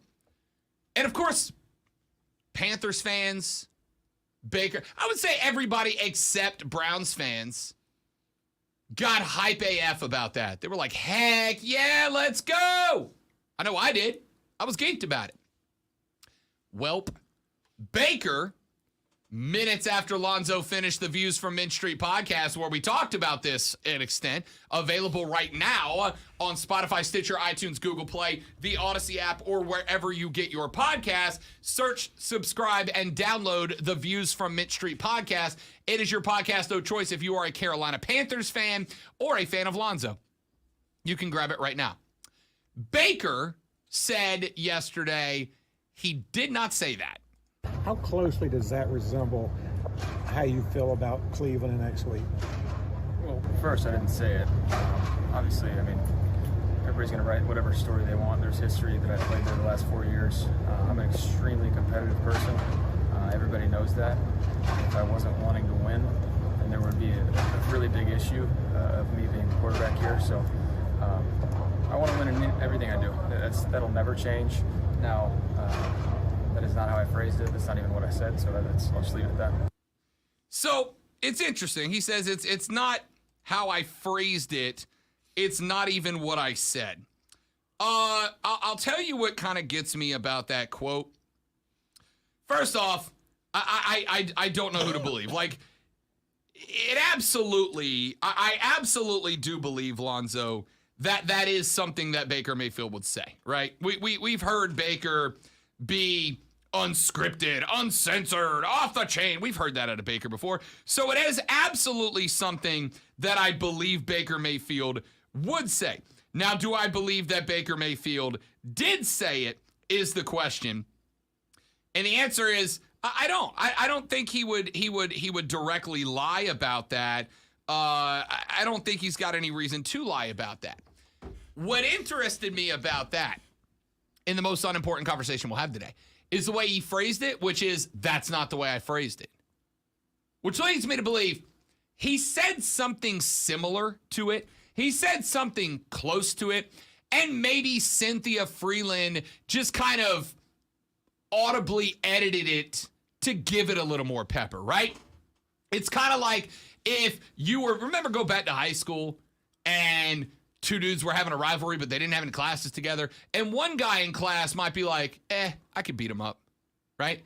And then somebody else in the class runs to the other guy and goes, he said he'd kick your ass. Like, that's not what he said. It's kind of what he said. It's close to what he said. But the context and the delivery was different. There is a difference between I could beat that guy up versus I could kick the crap out of that guy. There's a big difference. So my suspicion here, and by the way, this is on Cynthia Freeland if what Bake said is true. If he said, yeah, man, I hope we win the game. That is dramatically different than let's go bleep them up, right? So it is on Cynthia Freeland here if that is true. The thing is, the only two people who know what actually got said are Cynthia Freeland and Baker Mayfield. But Lonzo, you really kind of doubled down on Cynthia Freeland yesterday, and you said you've got more today. Well, yeah, I saw her, I think it was last night, or I saw her on something on the NFL Network, and she's like, come on, guys, you're just blowing it out of this. She had the look of someone who got caught. Absolutely. That's the kind of look she had. The way she was trying to, oh, you guys are taking this serious. Come on. Like she needs to be worried about her job. And I hope that isn't what happens. Hopefully a lesson is learned, because if Baker indeed didn't say it and she colored it in a way, maybe he said part of it and maybe he said none of it.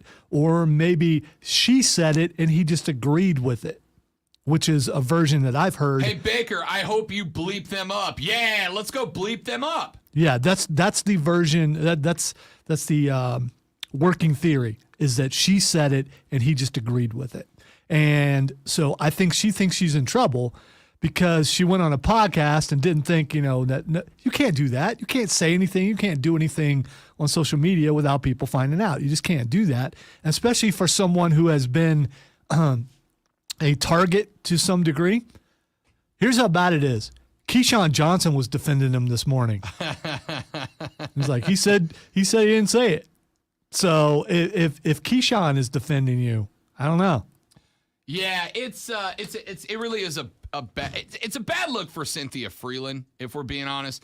It is a bad look for Cynthia because when Baker doesn't just say, like he flat out 100% denied it, right? Flat out said, that's not the context. That's not what I said. That's not how I said it.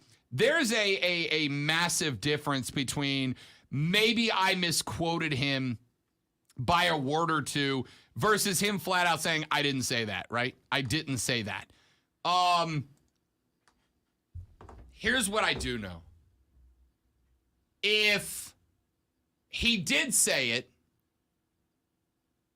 okay, right? Like, I don't understand the people mad about him or mad at it, mad at him about it. I don't understand the people who are mad at him about it. Why would you be upset about that? Don't you want a quarterback who believes he's going to go bleep up everybody he plays, right? Like, could you imagine one quarterback that, hey, Baker, you get a chance to get back at the team that said you're not an adult in the room. You get back at a team that dropped you for a man accused dozens and dozens of times of sexual assault. They gave him mucho dinero more than they gave you after all you did for them. Talk to me.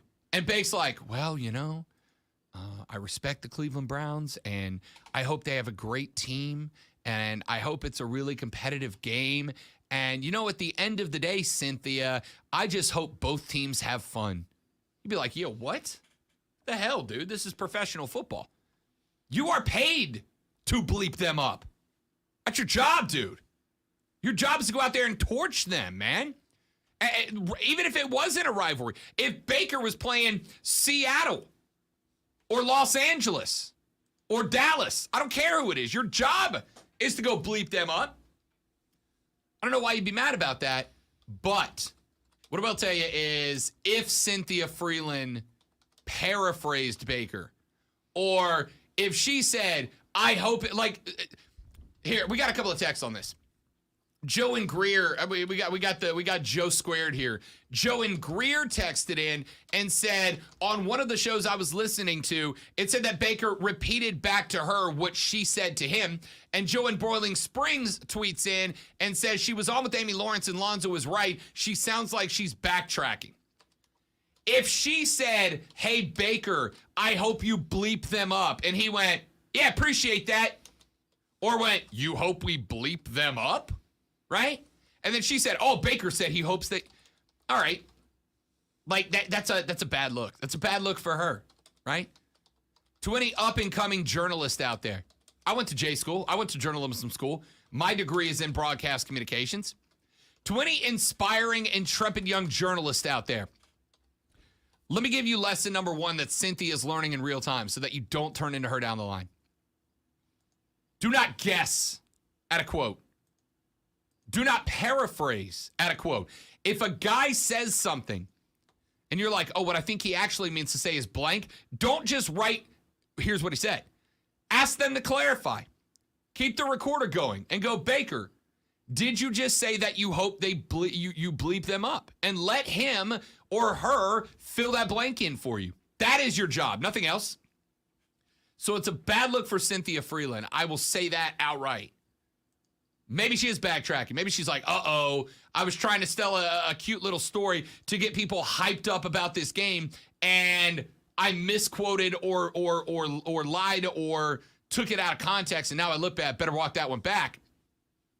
All that being said, Zoe, what I did not understand, what I did not get is the people who were coming after Baker who aren't Browns fans for saying, let's go bleep them up. If you did say it, who cares?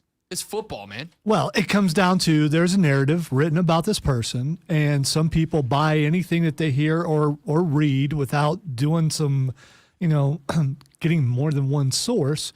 And so it's an echo chamber. They've heard that Baker is a bad guy, he's immature, all the stuff that we've heard. So they're just echoing what they've heard said to try to fit in, but they have no idea. Just like we really don't know. We don't know what kind of a person Baker is. We can only see what we see. We know who Baker on the field is what it comes down to. We do. We know who Baker is on the field. And Baker on the field absolutely seems like a guy that would say, let's go bleep them up. I think that's why we all were like, hell yeah, as opposed to, did he really say that, right? Did he really say that? Remember Ben Watson, the tight end? Ben Watson was a stellar dude. Just a really nice guy. Didn't cuss. Didn't showboat. Just play football. If somebody came out and said, Ben Watson said, let's go bleep them up, I'd be like, did he though?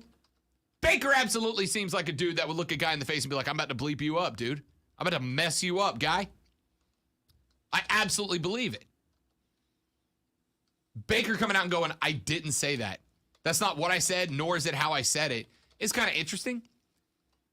I don't care about that. I don't care if he was misquoted. I mean, I do care. I think football players are people and deserve to have what they say translated to the public the way they said it and in the context they said it. I don't think we need to be clickbaiting. These people are human beings. I just don't care if he said, let's go bleep them up or not. In fact, I kind of hope he did. All right. Because I want that attitude. So this is a story just because he says he didn't. If he came out and said, yeah, I said that, then yeah, the Cleveland, the players would be upset about it. Some of the fans would be upset, but it would blow over. But the fact that he said he didn't say it, now it's back on her. Yeah. Yeah. And how her actions and how she's been acting makes it look like she made it up. She might not have, but it sure does look that way. Yeah, either that or Baker's lying. And if Baker's lying, knowing that this could impact that young lady's career, then I do have a problem with it. But like I said, this is Lonzo, literally a he said she said situation. Literally a he said she said. And I don't necessarily have reason to believe one of them over the other, except for, as Lonzo pointed out, she sounds like she's backtracking a lot on it right now. Like, well, no, it's not really that big. Come on, guys, not really that big of a deal. Like when you talk junk to your friends about your girlfriend and your girlfriend finds out, you're like, babe, it's not that big of a deal. Yeah, but the way she's doing it in kind of a, come on, why are you doing? Right, she's trying to get us to dismiss it. She's belittling people for making it a big deal, and I think it's having the opposite effect. Because she wants us to dismiss it. It's the Streisand effect, right? It's the Streisand effect. There was a picture a couple of years ago of Barbara Streisand that Barbara Streisand didn't want on the internet. And so our PR staff basically started calling magazines and online outlets. And we're like, if you run this picture, we're going to sue you. And everybody was like, LOL, here's the picture. And they ended up, more people saw the picture than ever would have if they didn't say anything. Right? By her going around and getting into this, more people are talking about it than she ever wanted. You should have just not said anything. Hey, maybe I misheard him. If I did, I apologize. End of story. But I want Angry Baker. Let's take a break. We'll come back. When we come back, I inherited a franchise fantasy football team last night in a buddy's league. And I want to give you guys the league. I want to give you guys the team and see if you think that I should fight the hell out of it out of anger. I'll tell you about that when we come back on the Rob Brown Show. It's the Fan Upstate. Warehouse.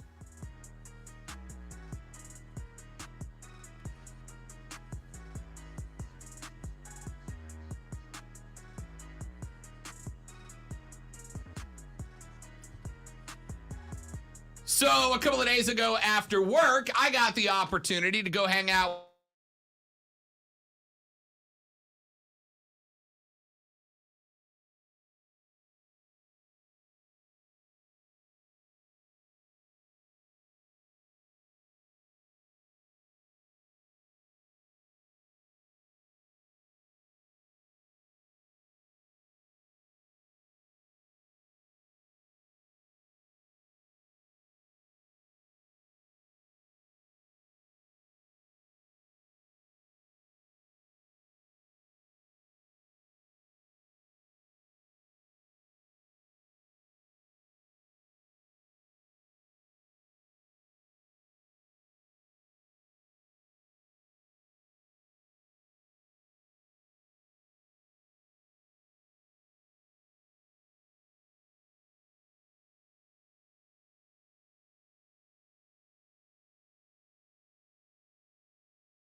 So I'm going to apologize for the eating a little bit earlier.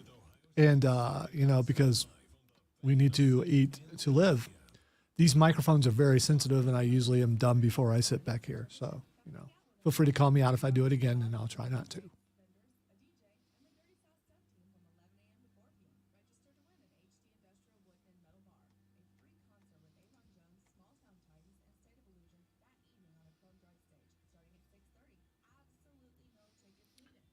If you ever wonder how loud Rob really is, I don't know if you couldn't see it, but I had to put my headphones back on.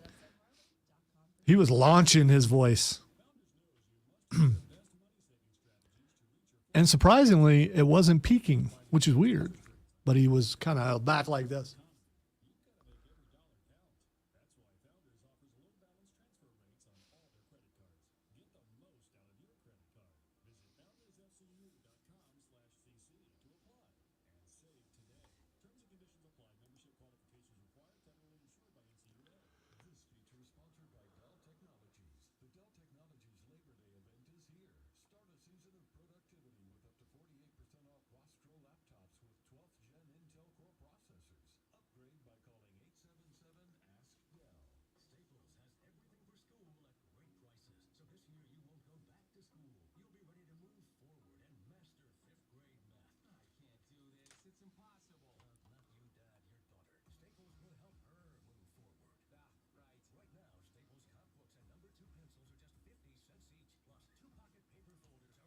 Miro is so good cutting promos. So good. Agreed. You will come in wearing a mask and leave with one that provides oxygen. Oh, good. I was just pointing out the power in your voice during that live was so much that I had to put my headphones back on. I was wondering why you said the enemy of librarians. Need to hurry.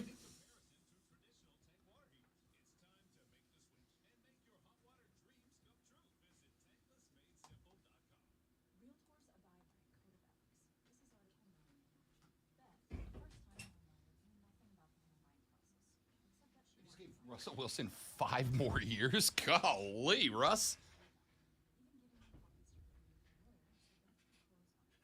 And they're still going to be last place in the AFC West.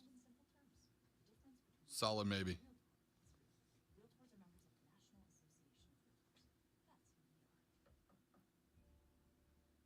I mean, maybe they can edge the Raiders. Maybe. I was going to say, I don't think I believe in the Raiders like everybody else does.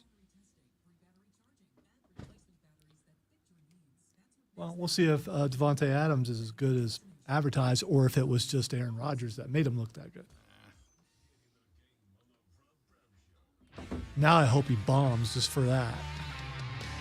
All right, I'm going to save that fantasy football thing for the start of the next hour because I am bad at time management and off the clock right now. Spencer Rattler geeked about getting his Carolina career started. He is hyped for week 1 and ready to rock and roll. He and Shane Beamer sat down and talked with some folks from the media. A couple of quotes. Beamer said, "We opened with Eastern Illinois last year. No offense, but this ain't Eastern Illinois. Georgia State has played a lot of football together and had a heck of an opportunity to beat Auburn last year. We know what this game means to them, and we have to go and play well." Spencer Rattler is according to reports out of practice, is full tilt right now. Is just attacking with the football right now, which is good. I need that, right? If the Gamecocks are going to win this year, Rattler has got to carry them.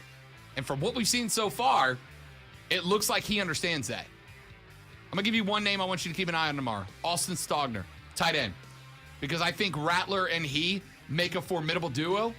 And I think his strength and presence across the middle is going to be the key that opens up the Gamecock offense against Georgia State.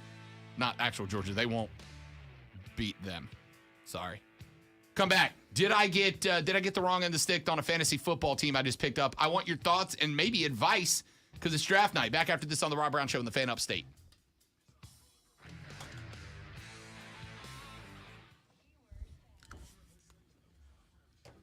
Do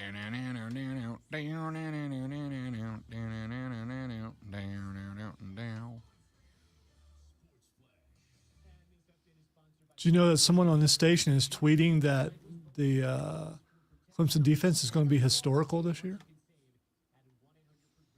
Historical in that they had one. They could be good.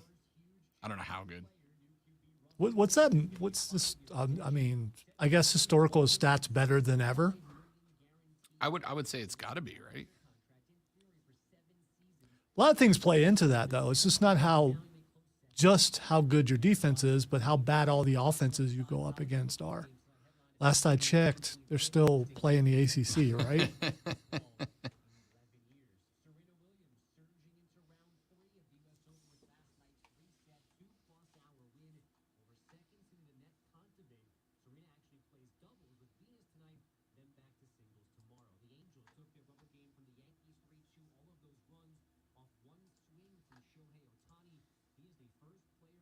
Shohei.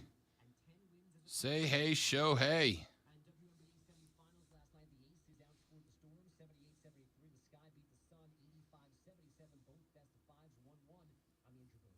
3 hours of Jim Rome, middays on CBS Sports Radio.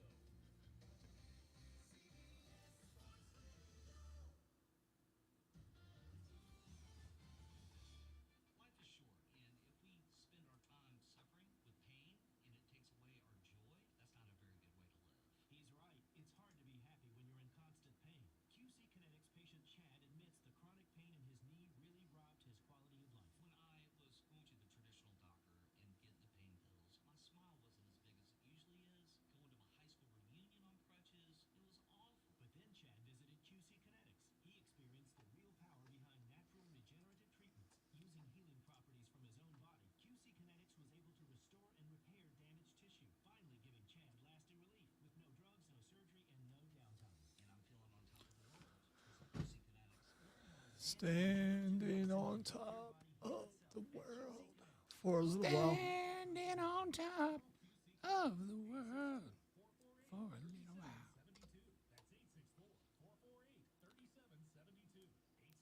I was like, why was that song in my head? But then I realized you played it yesterday and we talked about it. Could you perform on a stage that was turning the entire? I think that's the one that the video of the stage was turning the entire time they did the video. I think so. I think I would ham that up. I'll tell you what I could not do. I think I'd get dizzy. I'd probably throw up. I could not do Tommy Lee's drum kit in a gyroscope. Yeah, that would be. My vertigo would destroy me.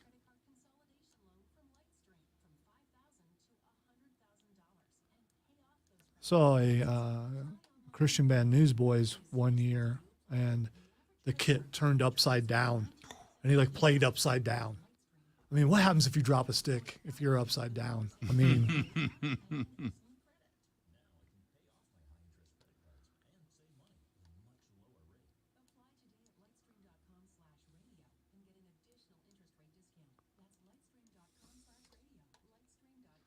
I also saw a band play a drum solo with the big red bats, and it was pretty good. Play a drum solo with like his drumsticks? Yeah, the drummer kept playing, and he picked something else, and he picked two yellow, the thinner plastic bats, Yeah, and he like started wiffle bats. yeah, and then It's he actually really funny. Then he looked at the crowd and reached down and got those big fat red ones. Yeah. And it was good. I haven't been to a lot of concerts, so that was the loudest concert I'd ever been to. And Who was it? You've never heard of them before. Oh, Newsboys. You've told No, me. no, no. This was Holy Soldier, actually. Oh, gotcha. Who was a Christian metal band, and it was in a Was that before or after he was a holy diver? different guy. He was a different guy than Dio? I'm Yes, shocked. yes, he was. I was there with my cousin, the guy who drew the posters and everything, and I'm in his ear yelling. He couldn't hear anything I was saying. It's like, okay, so this is what they're talking about a loud concert, to where your ears are still ringing 3 days later, and it's like, I should not do this very often, or I'm not going to be able to hear.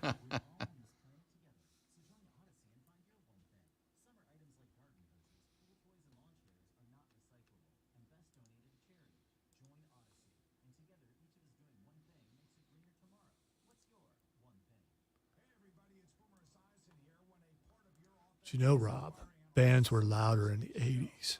They just were. It's historical. You can look it up. The DBs were more than what they are now.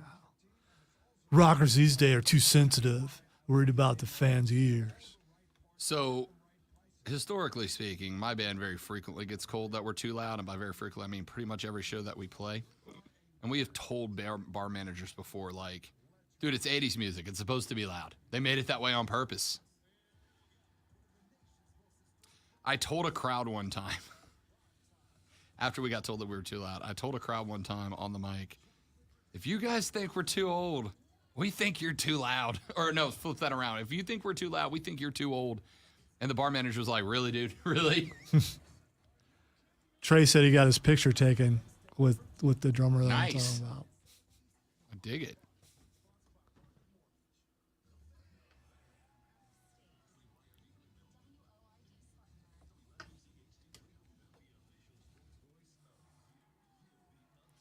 Ba-da-bum-bum-ba-da-bow.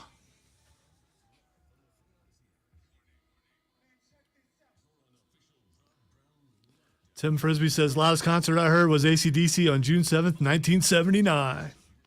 AC/DC was also the loudest show I saw. They were a little bit older at the time.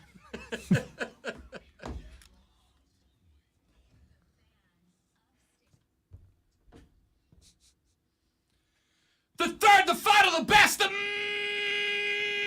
money hour of the Rob Brown Show starts right now. This is the Fan Upstate. What up, y'all? Welcome back. Hello, America. It's great to be with you. I'm Rob Brown. The great one, Lonzo, is at the board today. If you want to be a part of the show, 844-FAN-PHONE, 844-FANFONE, 844-326-3663. Text us on the Preferred Home Services text line, 71307, 71307. Start your text with FAN, F-A-M. We'll read them on the air. Tweet us at The Rob Brown Show, at The Rob Brown Show, at Lonzo on Word, W-O-R-D, at Lonzo on Word. And you can also, if you want, you got some more long format, but you don't want to go on the air with it, drop me an email, rob.brown@thefanupstate.com, rob.brown@thefanupstate.com. So, I got an email, I got a text from a buddy of mine the other day. And he said, hey, man, do you want to jump into a dynasty fantasy football league? He said a couple of owners had to bail. I got to find two guys who want in. And the guys in this league listen to the show. And part of the reason I'm bringing this up on the air is the smack talk element, because I know a few of them are listening to the show. So they said, do you want to join in and take over a team in our dynasty league? Of course, in a dynasty league, and to be honest with you, I don't even know what the rules of this league are yet, right? I wasn't going to join it. It's a $100 buy-in league. Second place gets money back. First place gets the rest. I wasn't going to join it. But then the guy's like, listen, dude, like most of the guys in this league are fans of yours. They listen to the show. And when I told them I wasn't going to invite you, they're like, hell yeah, get Rob Brown in here. That'd be fun. That'd be cool. So I'm like, all right, fine, I'll do it. Fine, I'll do it. I got big time radio money. What's a hundo to toss in, right? Let's do this thing. So I jump in. The draft is this evening, right? The draft is this evening. I got ownership of the team, Lonzo, last night. All right? Got ownership of the team last night. So this morning, as I'm getting ready for the show, I'm like, let me take a look. Let me take a look at my squad. I got decisions to make, right? Who am I keeping? Who am I cutting? Do I want to trade anybody that somebody else might want to keep? Like, what's my team? What's my squad going to end up looking out like? So let me take a crack at my team. Listen to this team, and I want you guys to tell me what the correct course of action is here. Is it back out of the league? Or is it play this year with a Baker Mayfield of vengeance and let's go bleep them up? What's the right way to handle it? Here's the team that I got assigned in this dynasty league. You ready? Quarterback. Here's my starting lineup. Quarterback, Dak Prescott. Wide receivers, Cole Beasley, Tyler Lockett, Darius Slayton, Michael Pittman Jr. Running backs, Antonio Gibson, DJ Dallas, Jamal Williams, Naheem Hines, J.D. McKissick, Kenneth Gainwell. Not sure why my cat's got 6 running backs on the roster. I gotta say, I haven't heard of hardly any of those people. Yeah. Tight end. I think Jared Cook. some of them might have been made up. I think they just put a name in. Jared Cook isn't bad though. Or he wasn't. Let's see if Rob Brown knows football. We'll just make up a bunch of names. We'll Griffey baseball 1991 it. Jared Cook is tight end. Greg Zuerlein as my kicker, and Cleveland's defense. Now, for those of you who maybe don't recognize the names or don't have a real read on what this team is, one way that you can tell if a dude has had a productive fantasy career is to take a look at the number of fantasy football owners overall that are starting the guy. The 3 highest starters across Yahoo Fantasy Football that I have, Lonzo. Michael Pittman Jr. for Indy is started by 96% of players. That makes sense. Especially with Matt Ryan, not Ryan, throwing the ball at him. Dak is started by 55% of league owners. You understand what that means? Across all fantasy football owners that own Dak Prescott. Keep in mind, this is not every owner anywhere. This is the fantasy football player in every league who owns Dak Prescott. That means, Lonzo, that just slightly less than half of the owners of Dak Prescott have somebody else on the roster starting ahead of him. That's my only QB on the roster, right? 52% of owners are starting Antonio Gibson, the Washington Commanders, running back. Here's the rest of my starters as of today, Lonzo. Cole Beasley is being started as of today by 0% of owners. Tyler Lockett, 15% of owners. Darius Slayton, 0%. Jared Cook, 0%. DJ Dallas, 0%. Jamal Williams, 1%. Naheem Hines, 4%. J.D. McKissick, 1%. Kenneth Gainwell, 5%.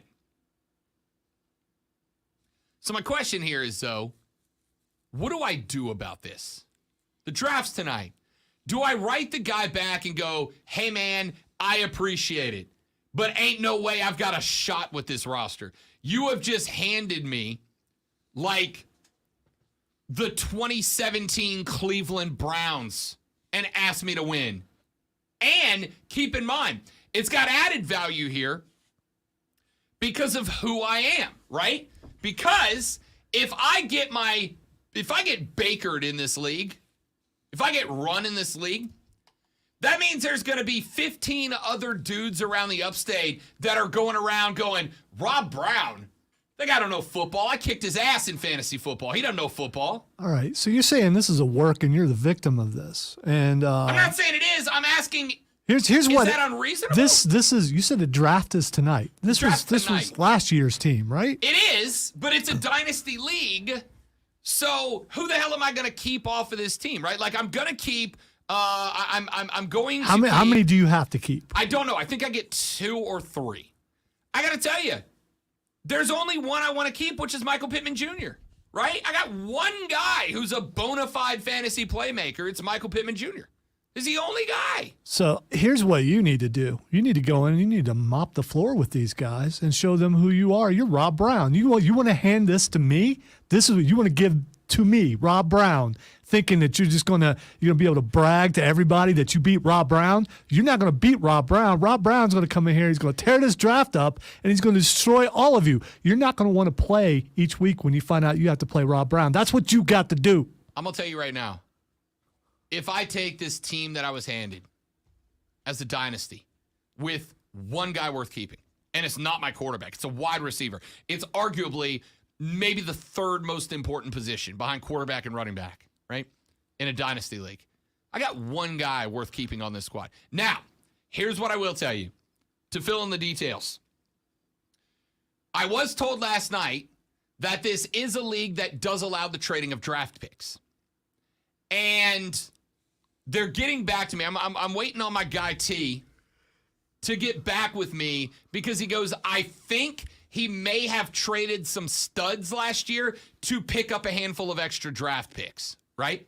Which means I can overload my roster and then have a bunch of trade material to add another star afterwards. You could be Bill Belichick this year. I may very well have a Belichickian draft strategy of I got 100 picks. And you should also, I mean, hopefully you have that many picks, and also maybe you should have the hot seat mentality that I'm not going to be here next year, so I'm just going to sell out for everything. Just sell the farm. Just go bananas. See, again, like if you sign into it, let me if people ask you if you want in on a dynasty league, and you can't one and done it because you screw everybody else up, right? When you bail on your team.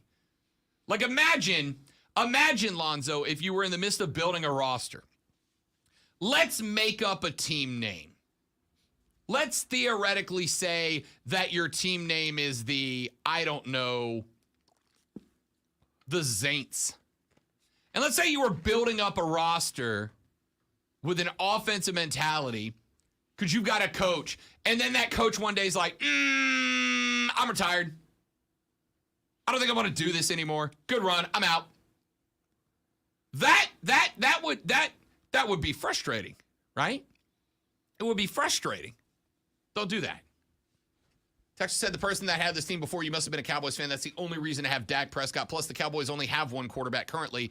I lost the last half of your text. I'll find the rest of it. Oh, so maybe that's why you only have one QB. Yeah, the Cowboys' interesting strategy of carrying one QB on the roster. I mean, they'll make a move, obviously, but anyway. So I got to tell you, I'm predicting that tomorrow you come in here and go, guess what I did? and you got a killer team. We'll see. Dak last year did threaten 4,500 yards. He threw for 37 touchdowns and 10 picks. He gave up only one pick six.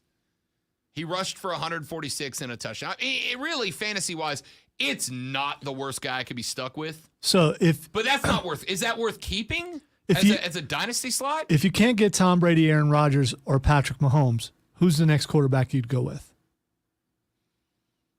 There's a part of me that wants to say Lamar. Because Lamar's not getting the guaranteed contract that he wants from the Ravens. And there's one of two mindsets of a reaction to that. Number one, I'm going to go out there and loaf. Or number two, I'm going to go out there and I'm going to beat everybody up. I'm going to beat up everybody. And earn a quarter bill guaranteed contract the next year. So I already know what I'm going to do. Which is, when I get off the show today, I'm going to upload our podcast segments available at thefanupstate.com or on the podcast provider of your choice by searching and subscribing to The Rob Brown Show. When I get done with the show today, I'm going to upload the segments from today's show, the highlight segments from today's show. And then I'm going to go home, Lonzo. I'm actually going to postpone a lunch beer that I was supposed to have with a friend this afternoon. I'm going to rain check him. Tell him I'll pick up the tab at the next one. I am going to go home. I am going to, for about 4 hours, do nothing but put a draft strategy together. I have never been so damn dedicated to winning. Do you have a whiteboard? Do you have a whiteboard? I do. So you're going to go whiteboard, pencil behind the ear, get into it. There we go. The lady friend is going out for drinks with her friends after she gets off the air, or after she gets off of work today. She won't be home till 7. I will get home about 3:30. I will go into the man cave, lock myself in there, put together 4 to 5 hours worth of draft strategy for a team I didn't know I owned until last night. And for the records, though, I have not played fantasy football in about 5 years, right? So I am going to put together a draft strategy and I'm going to figure out how to win this damn league. I'm going to win this league. And when I do, at the end of this year, I am going to come in here with an airbrush t-shirt that says league champ across the top. And Lonzo, I'm going to spray paint every one of their names on it. Guys I beat and put every name on it. Texas says, so these fans of your show just took your $100. I ain't giving in like that. I ain't going down like that. They might have given me one player worth keeping in a dynasty, but I ain't going down like that. Let's take a break. It's Thursday, and you know what that means. Coming up next, it is your home for combat sports, MMA, boxing, professional wrestling. It's Fight Club with Lonzo. That's next right here on The Rob Brown Show and The Fan Upstate.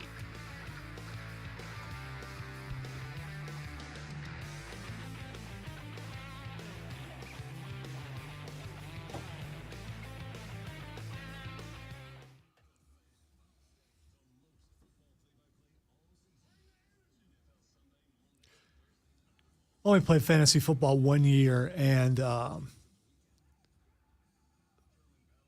don't want to say it's back when fantasy football started, but it was a really long time ago. Yeah. And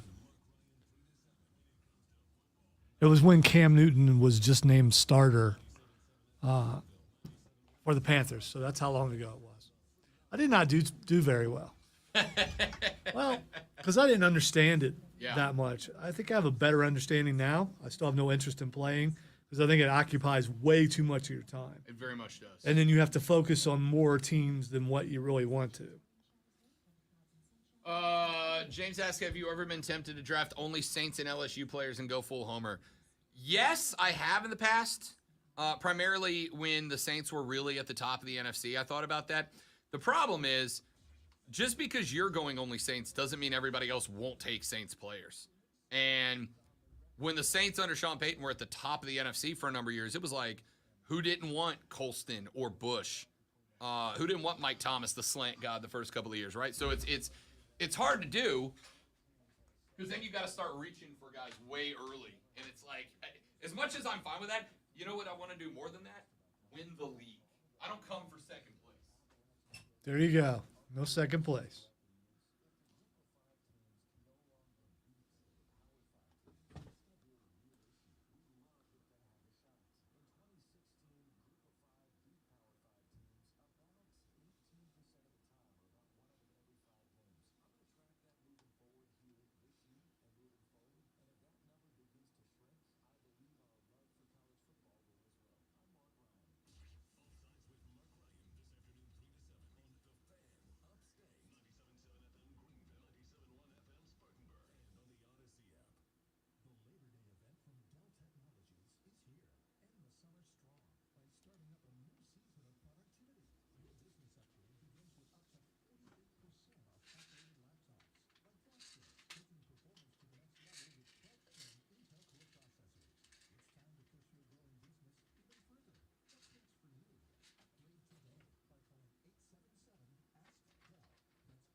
That is true, Brandon. Second place is his first loser.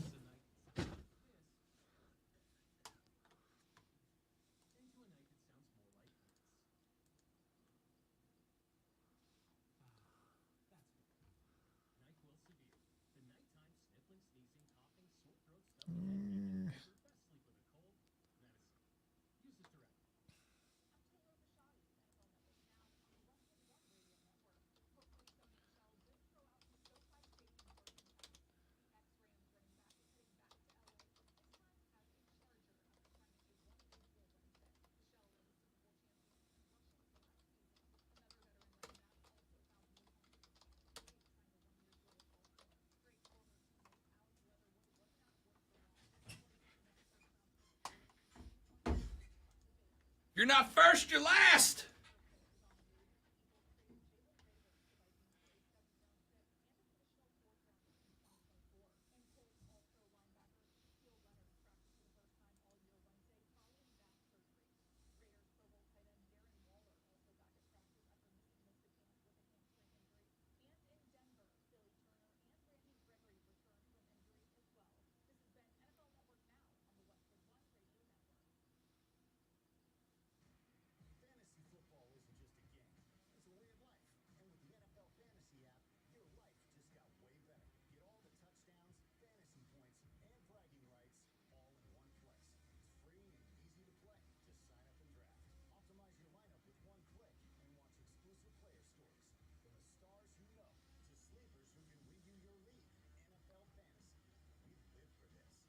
Don't spoil, Brandon.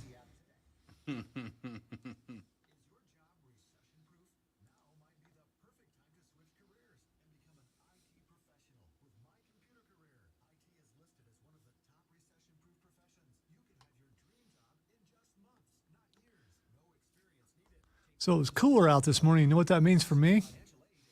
My air stopped working halfway to work. Perfect timing. I know I need to quit complaining about it and actually go take my car and get it fixed. I'm waiting for my vacation week to do that. Yeah. I also have to get new tires, which is not good. No. The price of the tires for a vehicle like that, Yeah. it's not good. Hey, man, you wanted to be the cool guy with a sweet ride. I don't care about being the cool guy. I just wanted to finish the way I started. That's all. Started out with Camaro. By the time I get this thing done, I'll no longer be able to drive, probably. I mean, paid for. So Yes, Grandpa, I'll take you to the ice cream shop, but we're taking your car. well, I hope to keep it in good enough shape to hand it off to my granddaughter and be her first car. But it probably won't be in that good of shape by then.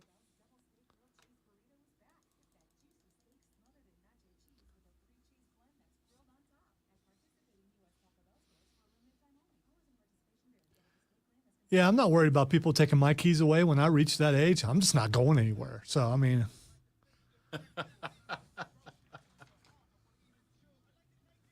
How was it, Brandon? How's the new episode? I got Courtney into it. She didn't think she was going to like it. She loves it now. time for the Fight Club, where we talk about all things squared circle, you know, fights in the parking lot at Walmart, scraps in the hallway, If they're fisticuffs, we discuss it. or like kicks. I mean, you know, we've seen some fights where it's just kicking and it's pretty good. Not kickboxing, but, you know, just shin kicks. Ain't nothing worse than getting kicked in the shin. You know what we got this weekend? We have a full weekend What a weekend. of professional wrestling from both of the major Big organizations, weekend. including Clash at the Castle. So we're just going to do a lot of picking. We got a lot of picking to do. All right, let's start with Clash at the Castle, which is WWE. They're in Ireland. And this is one of those things, I believe it's on at 1 p.m. on Saturday. So, yeah, I know college football is back, but there's also wrestling going on too. So let us start with the Intercontinental Championship. I am looking forward to this. Sheamus versus Gunther. Oh, this is going to be a banger, dude. Yes. Absolute banger. If there's one guy that I think can go out there against Walter and put on a damn show, It's Gunther. it's Sheamus. It's Walter. Let's Gunther. Walter. I wonder if they'll change it back. They're giving people their first names back. They are. It's not Seth freaking Rollins anymore, by the way. Yeah, it's Matt Riddle again. Yeah. So maybe they'll give him his name back. I think Walter retains. I think they've put too much on him as the next dude. And, Sheamus, I think Sheamus has proven himself over and over as the dude that's willing to hit the mat to make somebody look good. And if, we're kind of at a point where H and the boys are ready to put some prestige back onto the mid-tier belts, I think it starts with this one. You know, I agree with you, but I also think that Sheamus is more of a Triple H guy. I believe. I don't know. I haven't read anything. I don't know. I just believe that Sheamus is more of a Triple H guy and Gunther was more of a Vince guy. So I'm gonna go with Sheamus in the upset here. I mean, we're gonna have some outside interference, and if we do, having two guys on the outside is better than having one guy on the outside. So I'm going to go with Sheamus here. Butch! Yes, that's right. Let Butch go, and he'll take care of it. All right. The next match is Matt Riddle versus Seth Rollins. Payoff says Riddle has to win. And if you did not see the segment that these two cats put on with their behind-the-scenes interview, it was very AE-dub feeling, right? Like, I am going to bleep you up. I'm not going to beat you. I'm going to bleep you up. It was very I loved it. I loved it. ECW. That's fair. It was very ECW. I thought it was absolutely spectacular. It got me super hyped for this match. That being said, I think there is an emphasis right now on Riddle. I think he beats Seth freaking Rollins. I don't think it's the end of the feud by any stretch of the imagination, considering how intense these dudes just got in that last little promo off between the two of them. But I'm gonna go Raw. I'm gonna go Matt Riddle wins here. So I'm going to point this out really quick. This one does not count towards punishment on another show. So It does not. it does not because the other people can't pick. Oh, that's right. That's but right. the other two do. So that being said, I am picking Seth Rollins to win this match to further the feud because Cody's not coming back anytime soon. Nope. And they're just starting to build this thing. And the architect is in Riddle's head. So, all right, the next match, Bianca Belair, Alexa Bliss, and Asuka versus Bayley, Io Sky, and Dakota Kai. I'll go first on this. Bayley needs a win. So I'm going to go with Bayley, Io Sky, and Dakota Kai to beat Bianca, Alexa, and Asuka. I agree with that one. I think you're right. If you want to sell them over as a faction to be concerned about, then they have to win this. I think that you can have Asuka eat the pin or Alexa eat the pin, and it doesn't impact Bianca, which was the reason they set that up this way. But I agree with you. All right, SmackDown Women's Championship match between Liv Morgan and Shayna Baszler. All right, so it'd be pretty easy to see that a lot of NXT people are suddenly getting some shine, which some of them deserve. Others we'll see since Triple H has taken over.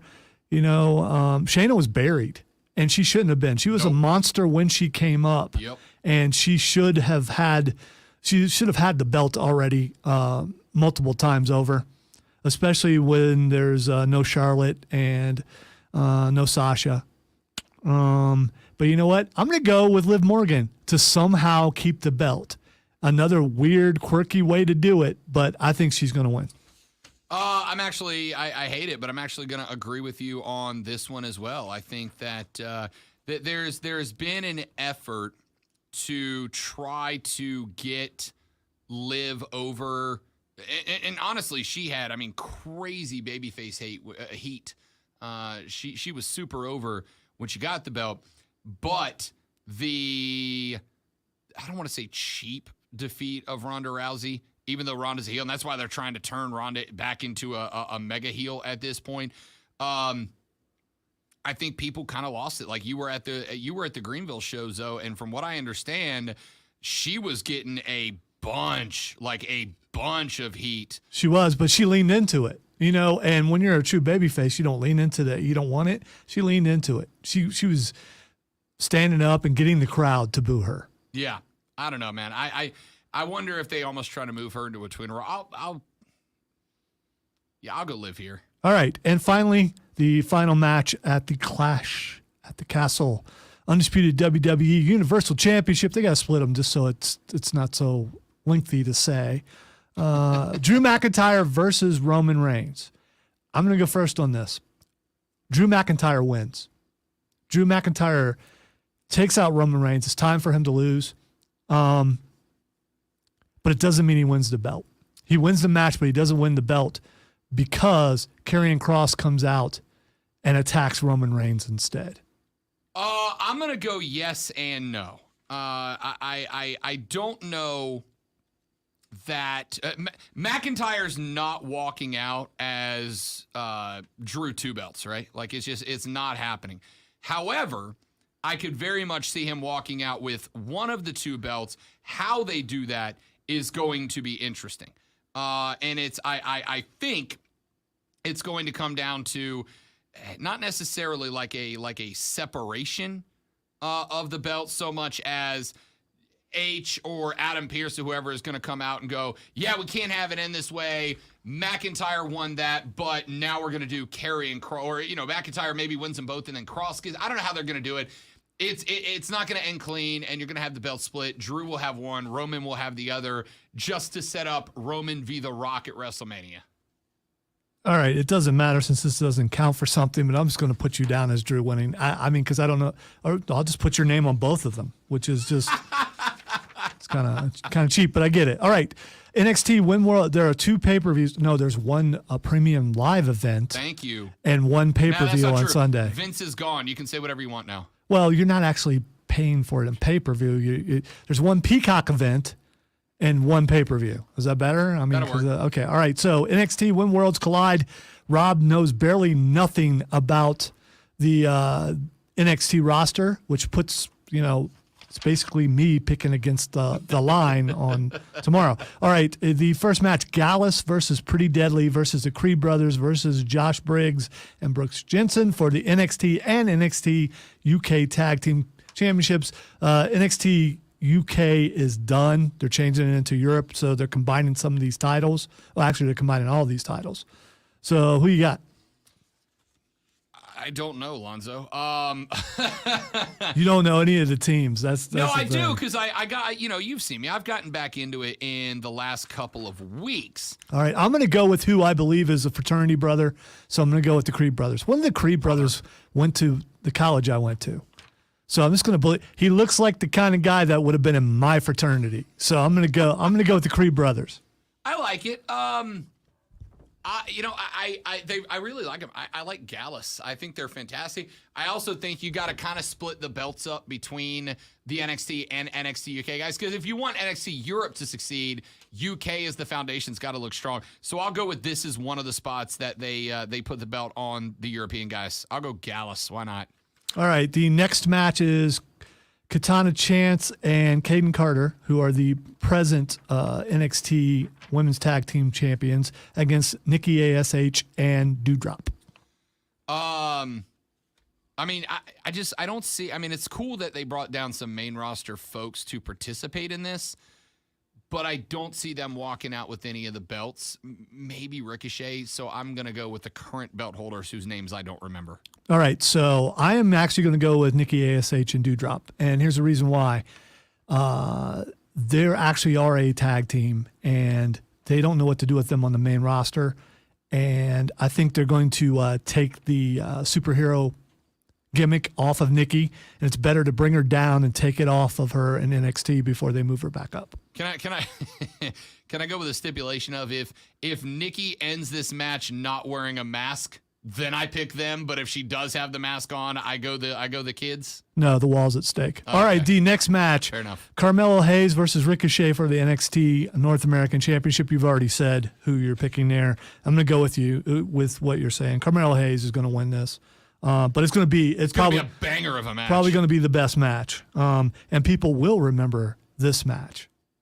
I think this thing's got all of the makings to be like real good. All right, Mandy Rose versus Miko Satomura, the final boss. Still a cool name. Dope Such a cool name, name. dude. Versus Blair Davenport for the NXT and UK Women's Championships. I'm going to go first here and say, I make all these stupid picks when the wall's at stake, but I'm gonna go with Blair Davenport. I am going to go with. See, I think you've kind of hit. I don't want to say you've hit a wall with Mandy, but I think you've kind of hit the point where you can justify bringing her back up to the main roster now that there's some direction. Her coming down there made her a star. 100%. They developed her, and they've already brought Toxic Attraction up for. They used developmental to develop. They did, and Outstanding. And pairing her with Toxic Attraction, you can bring that whole group up, and I think it'll do well. 100%. I agree entirely. So who you got? Do you got the final I'm boss? going final boss, man. Okay. Mainly because the nickname's dope. The You name get to is keep so her cool. legacy intact. What's her face can eat a pin, and Mandy could eat the pin technically, and this be her move up. She could. All right, the final match in When Worlds Collide is Braun Breaker versus Tyler Bate. And is it time for Braun to move up, or is it time to make Tyler the face of NXT? I got to go with Braun. I really want to, but I think I'm gonna go Tyler Bate. I think Braun has elevated maybe quicker than any other previous NXT champ, with the exception of Finn Balor. But Finn was really good when he got there, so it's not a fair comparison. I think it's a good time for him to move up. And again, you kind of want to make NXT UK look, because NXT UK really never caught on with American NXT fans. If you want NXT Europe to catch on, let the main guy be the main guy and do both shows. So I'm going to go Tyler Bate with a surprise win here. All right, so AEW has a major pay-per-view this weekend. It is All Out. I'm upset about one thing, which is just completely stupid. What thing are you upset about, Lonzo? Wow. Tell the people. Wow, my foot is just suddenly better. Oh, no, didn't see that coming. No one saw that coming. We'll get to that in a second. All right, there are a ton of matches here, so let's get through some of them as quick as we can. AEW All-Atlantic Championship between Pac and Kip Sabian. Kip Sabian's been gone a long time. He's back suddenly. But I'm going Pac here. I don't know, man. Like, why would you bring Kip back to then just have him immediately lose after this gimmick he's running on? I really like Pac. Pac's one of the most entertaining dudes on the entire roster. And he Saw doesn't get the him credit live for it. when he's with the WWE. The heights he was reaching. He's it was, good. Yeah, it was amazing. And he's wildly entertaining on the mic too, because he's one of those dudes that gives you like I actually, even in kayfabe, I'm like, this dude's gonna hurt somebody, but he's that talented. That being said, I don't think you bring Kip back, have him go after Daniel, have him go after Miro, and have him drop his first match out. I'm gonna go Kip Sabian with the upset. All right, Hook with his poofy hair going up against Angelo Parker from the JAS for the FTW Championship. Who you got? I'm gonna go Hook here. I think I really like Hook. I think they have done a masterful job of building Hook up to the point that I don't think you can justify not having him win this match. I'm gonna go Hook wins. All right, Eddie Kingston, who hasn't been on TV for a while because he got suspended for throwing a punch at Sammy Guevara, Who deserved it? is well, he was right. Eddie needs to work on himself. Eddie versus Tomohiro Ishii. Oh, Eddie's gonna win. Eddie's been showing up in a lot of smaller productions recently, which means that they're getting him worked up and in shape to get there. Eddie's gonna have a champ run at some point, just because all the legacy guys will. I'm gonna go Eddie Kingston wins this. Yeah, me too. All right, Miro, Darby Allin, and Sting versus the House of Black. I am going to go with the House of Black because Miro is going to turn and become a part of the House of Black. That is my prediction. No, the Redeemer is not going to walk away like that. I am going to go Miro, Sting, and Darby win this thing. By the way, this match could get really entertaining. Yes, it could. Genuinely Just, entertaining. man, don't hurt Sting. And don't, Just- don't let him do something stupid. Quit jumping off of stuff, Sting. Yeah, my dude is. You're like older than me. My Stop. dude is. He's definitely become fond of pretending like he's not 60.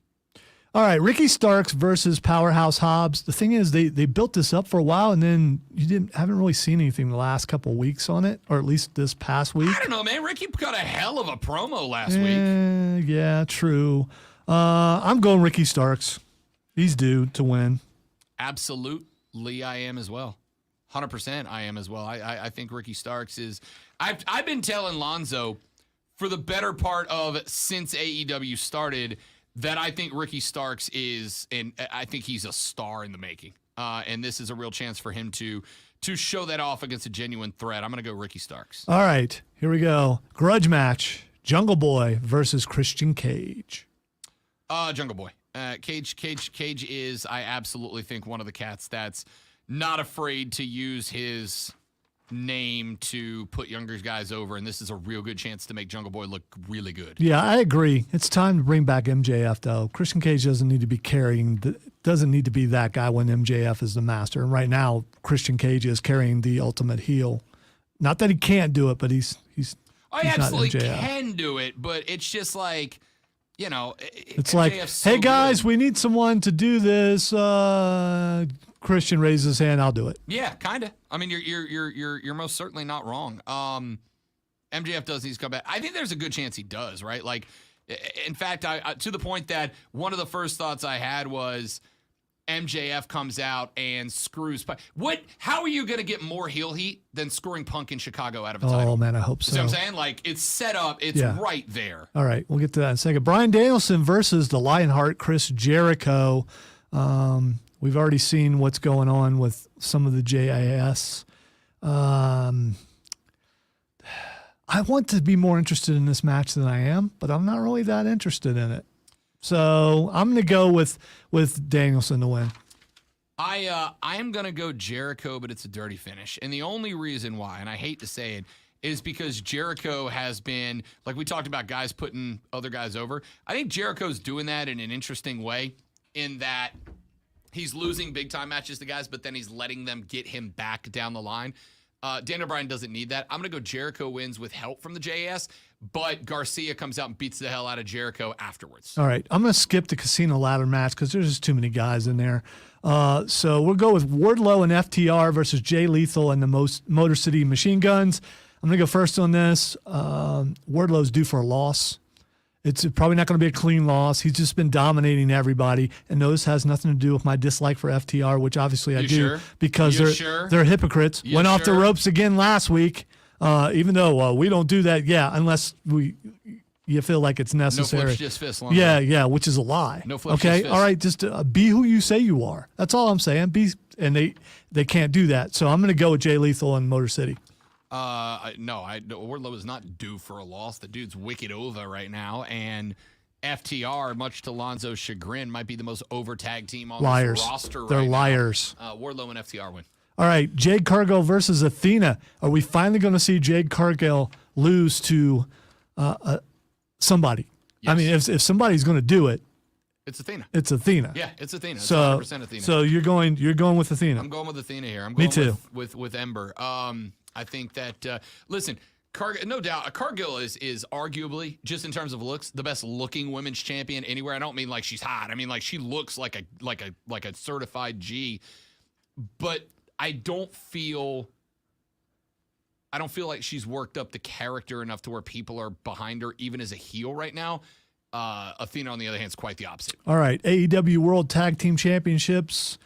Swerve in Our Glory versus Listen. I'm going to go Swerve in Our Glory. Oh here. yeah, no chance. I love the Acclaimed. Everybody loves the Acclaimed.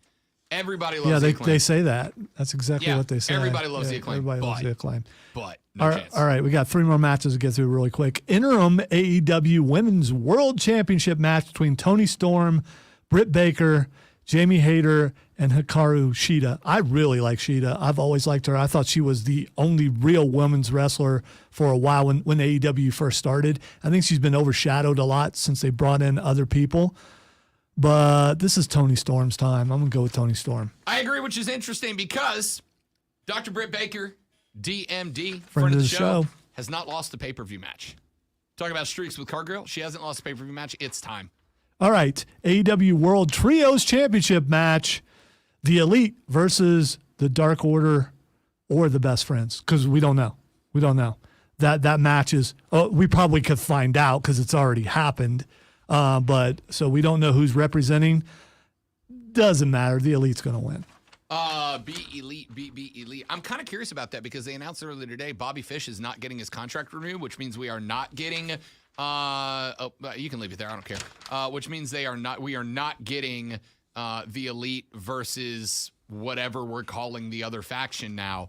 I almost kind of don't wonder if the Elite get a little heat taken off because we're not building to that angle anymore. I'm ready for my surprise trio. Best Friendshausen gets the dub. I'm going off the ropes here. I'm going Best Friendshausen. They're too over. They're too good. And if Danhausen comes out and curses the Elite, how do you beat that? So Yeah. that's the one finisher that never fails. I hope you're right. That's not what I'm picking, but I hope you're right. All right, and finally, the AEW World Championship match, as if we didn't see it coming. Okay, so Jon Moxley, the best wrestler in the world today. I don't care what anyone else says. You're all wrong.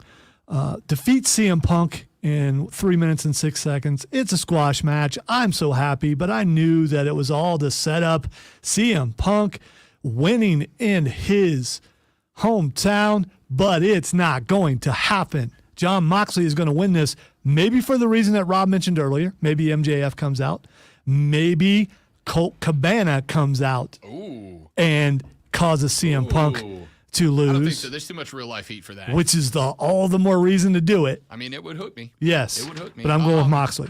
I am going to go Mox as well. I think Punk loses, but I don't think it's clean. That being said, damn, I love Jon Moxley. That guy's fun. I'm a Punk guy, but damn, I love Jon Moxley. All right, Joseph says that Rampage is live this week. Oh, there you go. So we don't know. Is it? I'm still going best friends housing. They say it's live every week. All right, kids. That's Fight Club with Lonzo. We do it every Thursday at 11:20. Make sure you're here next Thursday when one of us is going to be taking it now. We'll break it all down. Y'all have Twitter trending topics coming up next, and then we're done. And then we got one more show between us and college football. Furman football, however, is live tonight right here on the Fan Upstate. And don't forget, Saturday night starting at 7 p.m., Ohio State versus Notre Dame. The best game of the weekend is live right here on the Fan Upstate.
Tired of companies like Google and Facebook touching everything you do online? There's actually a simple solution. DuckDuckGo. It's an all-in-one privacy app with a built-in private search engine, web browser, one-click data clearing, email protection, and more. All for free. Download the app today and get the most comprehensive privacy protection with I agree, James. That would be really good. But I almost think Colt Cabana doing the same thing would be just as good. Punk's kind of a brat away from wrestling. Kind of a punk. He's Yes. kind of a punk away from wrestling. I don't think he'd sign off on that. I don't think he'd be okay with it. I think he genuinely dislikes Colt Cabana too much. Like as a person. Well, maybe if you're Tony Khan and you think this thing's run its course and there's so much division in the back and a lot of it has to do with CM Punk supposedly. Do you pull a Vince? I didn't screw Punk. Punk screwed Punk.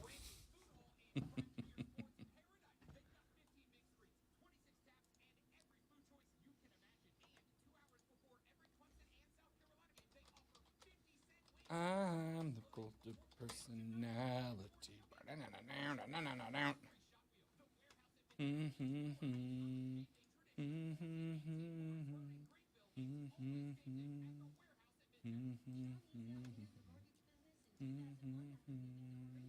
You sound like that dad who's listening to his kids' music, but he doesn't know all the words. So he just kind of.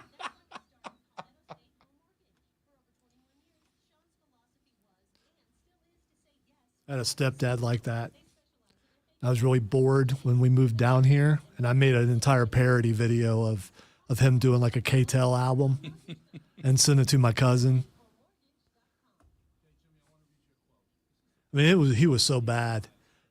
Everywhere we go, he'd know like 3 words of an entire song. It's just like, just stop. We used to make fun of my dad for having a condition we jokingly referred to as lyricosis, the inability to correctly hear or recite lyrics.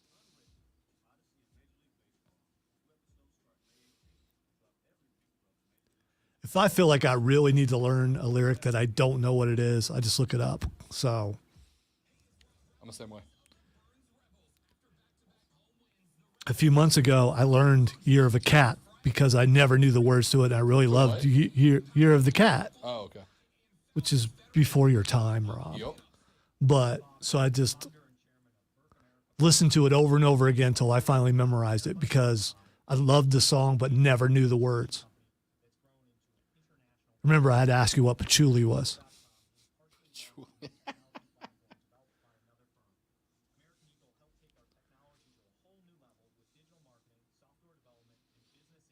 If I don't know a lyric, I'm going to rhyme something so strong that I'll make you think, is that really what it says? It's called confidence.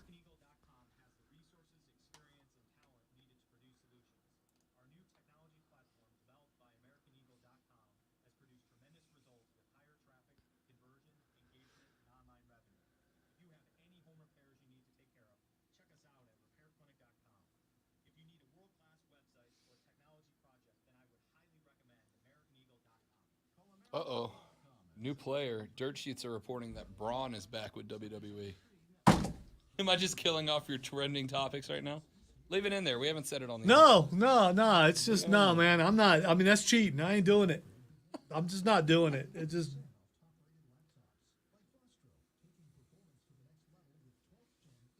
You're worse than Keegan. He's just not in today, or he already would have done it probably. It's a light day on trending.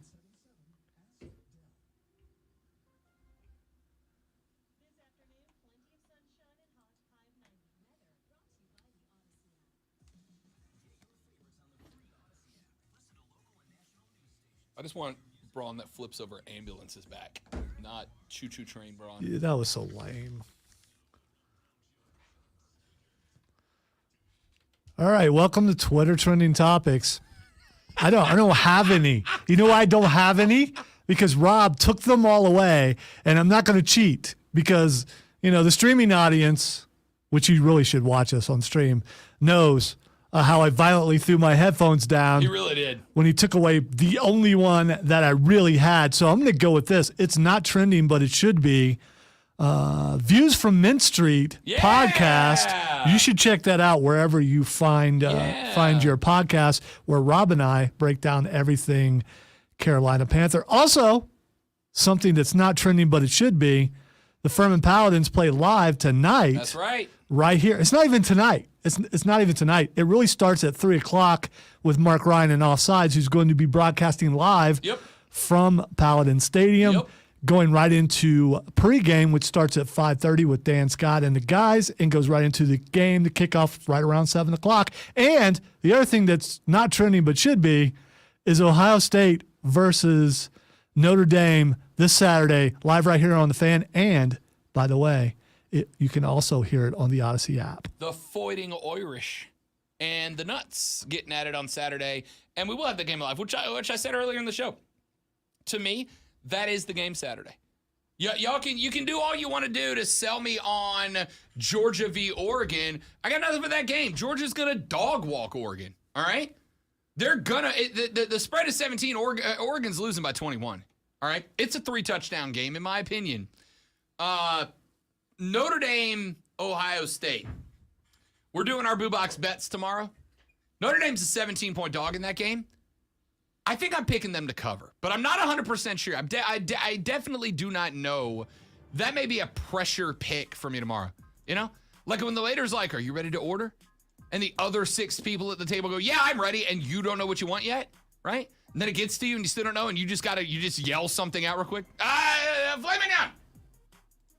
I don't know if I'm picking the Irish yet to cover. Yeah, most people don't yell filet mignon. Well, they don't. You know us 1%ers. Georgia by 21. Ohio State, not so sold yet. We'll talk about it all tomorrow because tomorrow, ladies and gentlemen, it's all college football all 3 hours. You're damn right. All right. Mark Ryan's got you at 3:00. He'll be live at Paladin Stadium. The Dens against North Greenville tonight. That one's going to be live right here on the Fan Upstate. Enjoy that. We're back tomorrow to talk about it all. He's Lonzo. I'm Rob. This is the Rob Brown Show on the Fan Upstate. Later, brother.